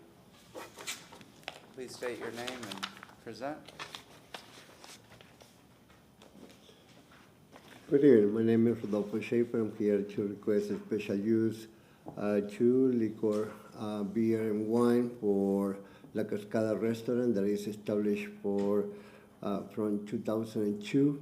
We already have beer and wine in there with some, and well, that's it. Any questions for the applicant? Thank you. Anybody in the public wish to speak on item number 10? Wait, second. Anything? No? All right, we have a motion closed from Councilmember Clendenin, second from Councilmember Miranda. All in favor? Aye. Councilman Vieira, would you mind reading item number 10? Yes, sir. I move an ordinance presented for first reading consideration. Ordinance approving special use permit S2 for alcoholic beverage sales, restaurant consumption on premises only, and making lawful the sale of beverages regardless of alcoholic content, beer, wine, and liquor on that certain lot, plot, or tract of land located at 5004 North Armenia Avenue, Tampa, Florida, more particularly described in Section 3, providing that all ordinances or parts of ordinance and conflicts are repealed, repealing ordinance number 2004-291, providing an effective date. Thank you. We have a motion from Councilmember Vieira, second from Councilmember Clendenin. Roll call vote. Carlson. Hurtak. Yes. Clendenin. Yes. Henderson. Yes. Vieira. Yes. Miranda. Yes. Maniscalco. Yes. Motion carried unanimously. Second reading and adoption will be held on October 19th, 2023 at 9:30 a.m. located at Old City Hall, 315 East Kennedy Boulevard, Tampa, Florida, 33602. Thank you. Thank you. Have a good night. Councilman Carlson, do you have any new business, sir? Just before I make a motion, just see what you all think about this idea. If you don't like it, I won't make a motion, but, Want to check the temperature? sorry, I know we're all tired. Yeah. No, I'm not a baseball fan, I'm not a sports fan, Motion to deny. but Tampa and St. Pete have worked really hard to try to keep the Rays in the region. And I think it would be a goodwill gesture for our chair on our behalf to send a letter to Mayor Welch and I think Brandy Gabbard is the chair of the city council, to congratulate them on the initial deal and to wish them well in negotiating a deal to keep the Rays in the region. I don't mind voting for it, but I don't know the details of that contract. I know they have property rights. I don't know exactly what that means. Yeah, and I don't think we would be. I understand that. I don't think we'd be endorsing any particular thing in the deal, just to congratulate them and wish them But I well. also sit on the board over there with commissioners and people from the other side. I don't know how they're gonna vote. Yeah. And I don't wanna hamper Tampa with that commissioner and the other council. There's two commissioners from Pine Isles and a council member from St. Pete. So I don't know exactly what the deal is, and I appreciate what you're doing, I like it, but I don't wanna step in somebody's toes unless I have to. Do you think we should wait? I would wait, Yeah. Okay. and you can make that motion, I'll support it wholeheartedly, but I can't, for the sake of the city right now. I do need to make up though, because when I ran into Mayor Welsh not too long before this coup of stealing our baseball team, I walked up to him at the suite, and the first thing I said to him was not hello, not anything. I said, "I'm sorry in advance for stealing your baseball team." So he goes, his response was, "See how you're treating me." And let me tell you another thing. I sat with him in the Tampa Bay Water for about 6 months, and I tell people I served with him until he was never here. I said, no, he was the only spot where just answer roll call. I'll just personally congratulate them. Yeah. And I know he's worked really hard over at least 10 years to do this, so I wish them well. So he's a fine gentleman. Thank you, sir. Yes, ma'am? Yes, sir? Not a thing. Yes, ma'am? I think congratulations on your new civic association. That's, Thank you. yeah. Yes, sir? Tonight. Yeah, just really quick, if I may, I think, actually, I don't know. Yes, one, but that I think everybody here will like. Oh, I'm so glad you did disappoint us. I know, right? And actually, this is going to cut down on time. I had motioned for discussion on municipal bonds for fire stations on October 5th. We have a really packed agenda. I think it's better to do it on October 26th, if I may. I second that. We have a motion from Councilmember Vieira, second from Councilmember Hurtak. All in favor? Aye. Thank you, Council. Next, again, this will also shorten the agenda. On October 19th, I was going to have the Veterans Treatment Corps mentors come and discuss their 10-year anniversary for a commendation, which is going to be given off-site now. So I would like to, number one, remove off the agenda, and then welcome Ashley Odom and her son Brody to discuss Down Syndrome Awareness Month for 5 minutes. We have a motion from Councilmember Vieira, second from Councilwoman Hurtak. All in favor? Aye. And then here's the commendation. November will mark 60 years of membership in the Florida Bar for Judge E.J. Salsinas. And I would like to invite Judge Salcinas to come to Tampa City Council and speak to us for no more than 9 hours on November. You better block out a whole day. I know. Is he the one that spoke at the park? Yes, yes. Oh, yeah. November 16th of this year, if I may. He's amenable to doing this. I just want to make sure that, I just want to block a date, if I may, for November 16th. We have a motion from Councilmember Vieira to welcome Judge Salcinas and limit him to 9 hours. Second from Councilwoman Hurtak. All in favor? Aye. And that's it. Thank you. Councilmember Miranda? Yes, sir, I'll have one. I'd like to make a motion to present a commendation to the Revenue Finance Budget staff to recognize them for receiving the Governmental Finance Officer Association Distinguished Budget Presentation Award for fiscal year beginning October 1 of 2022. This award is for the highest form of recognition in government budget on 10/5 of 23, if possible. Motion from Councilmember Miranda, second from Councilmember Clendenin. All in favor? Aye. There you go. Any opposed? Anything else? Motion to receive and file? Second. Motion from Councilwoman Henderson, second from Councilmember Miranda. All in favor? Aye. We are adjourned. There you go. Young lady. Y'all disappoint me.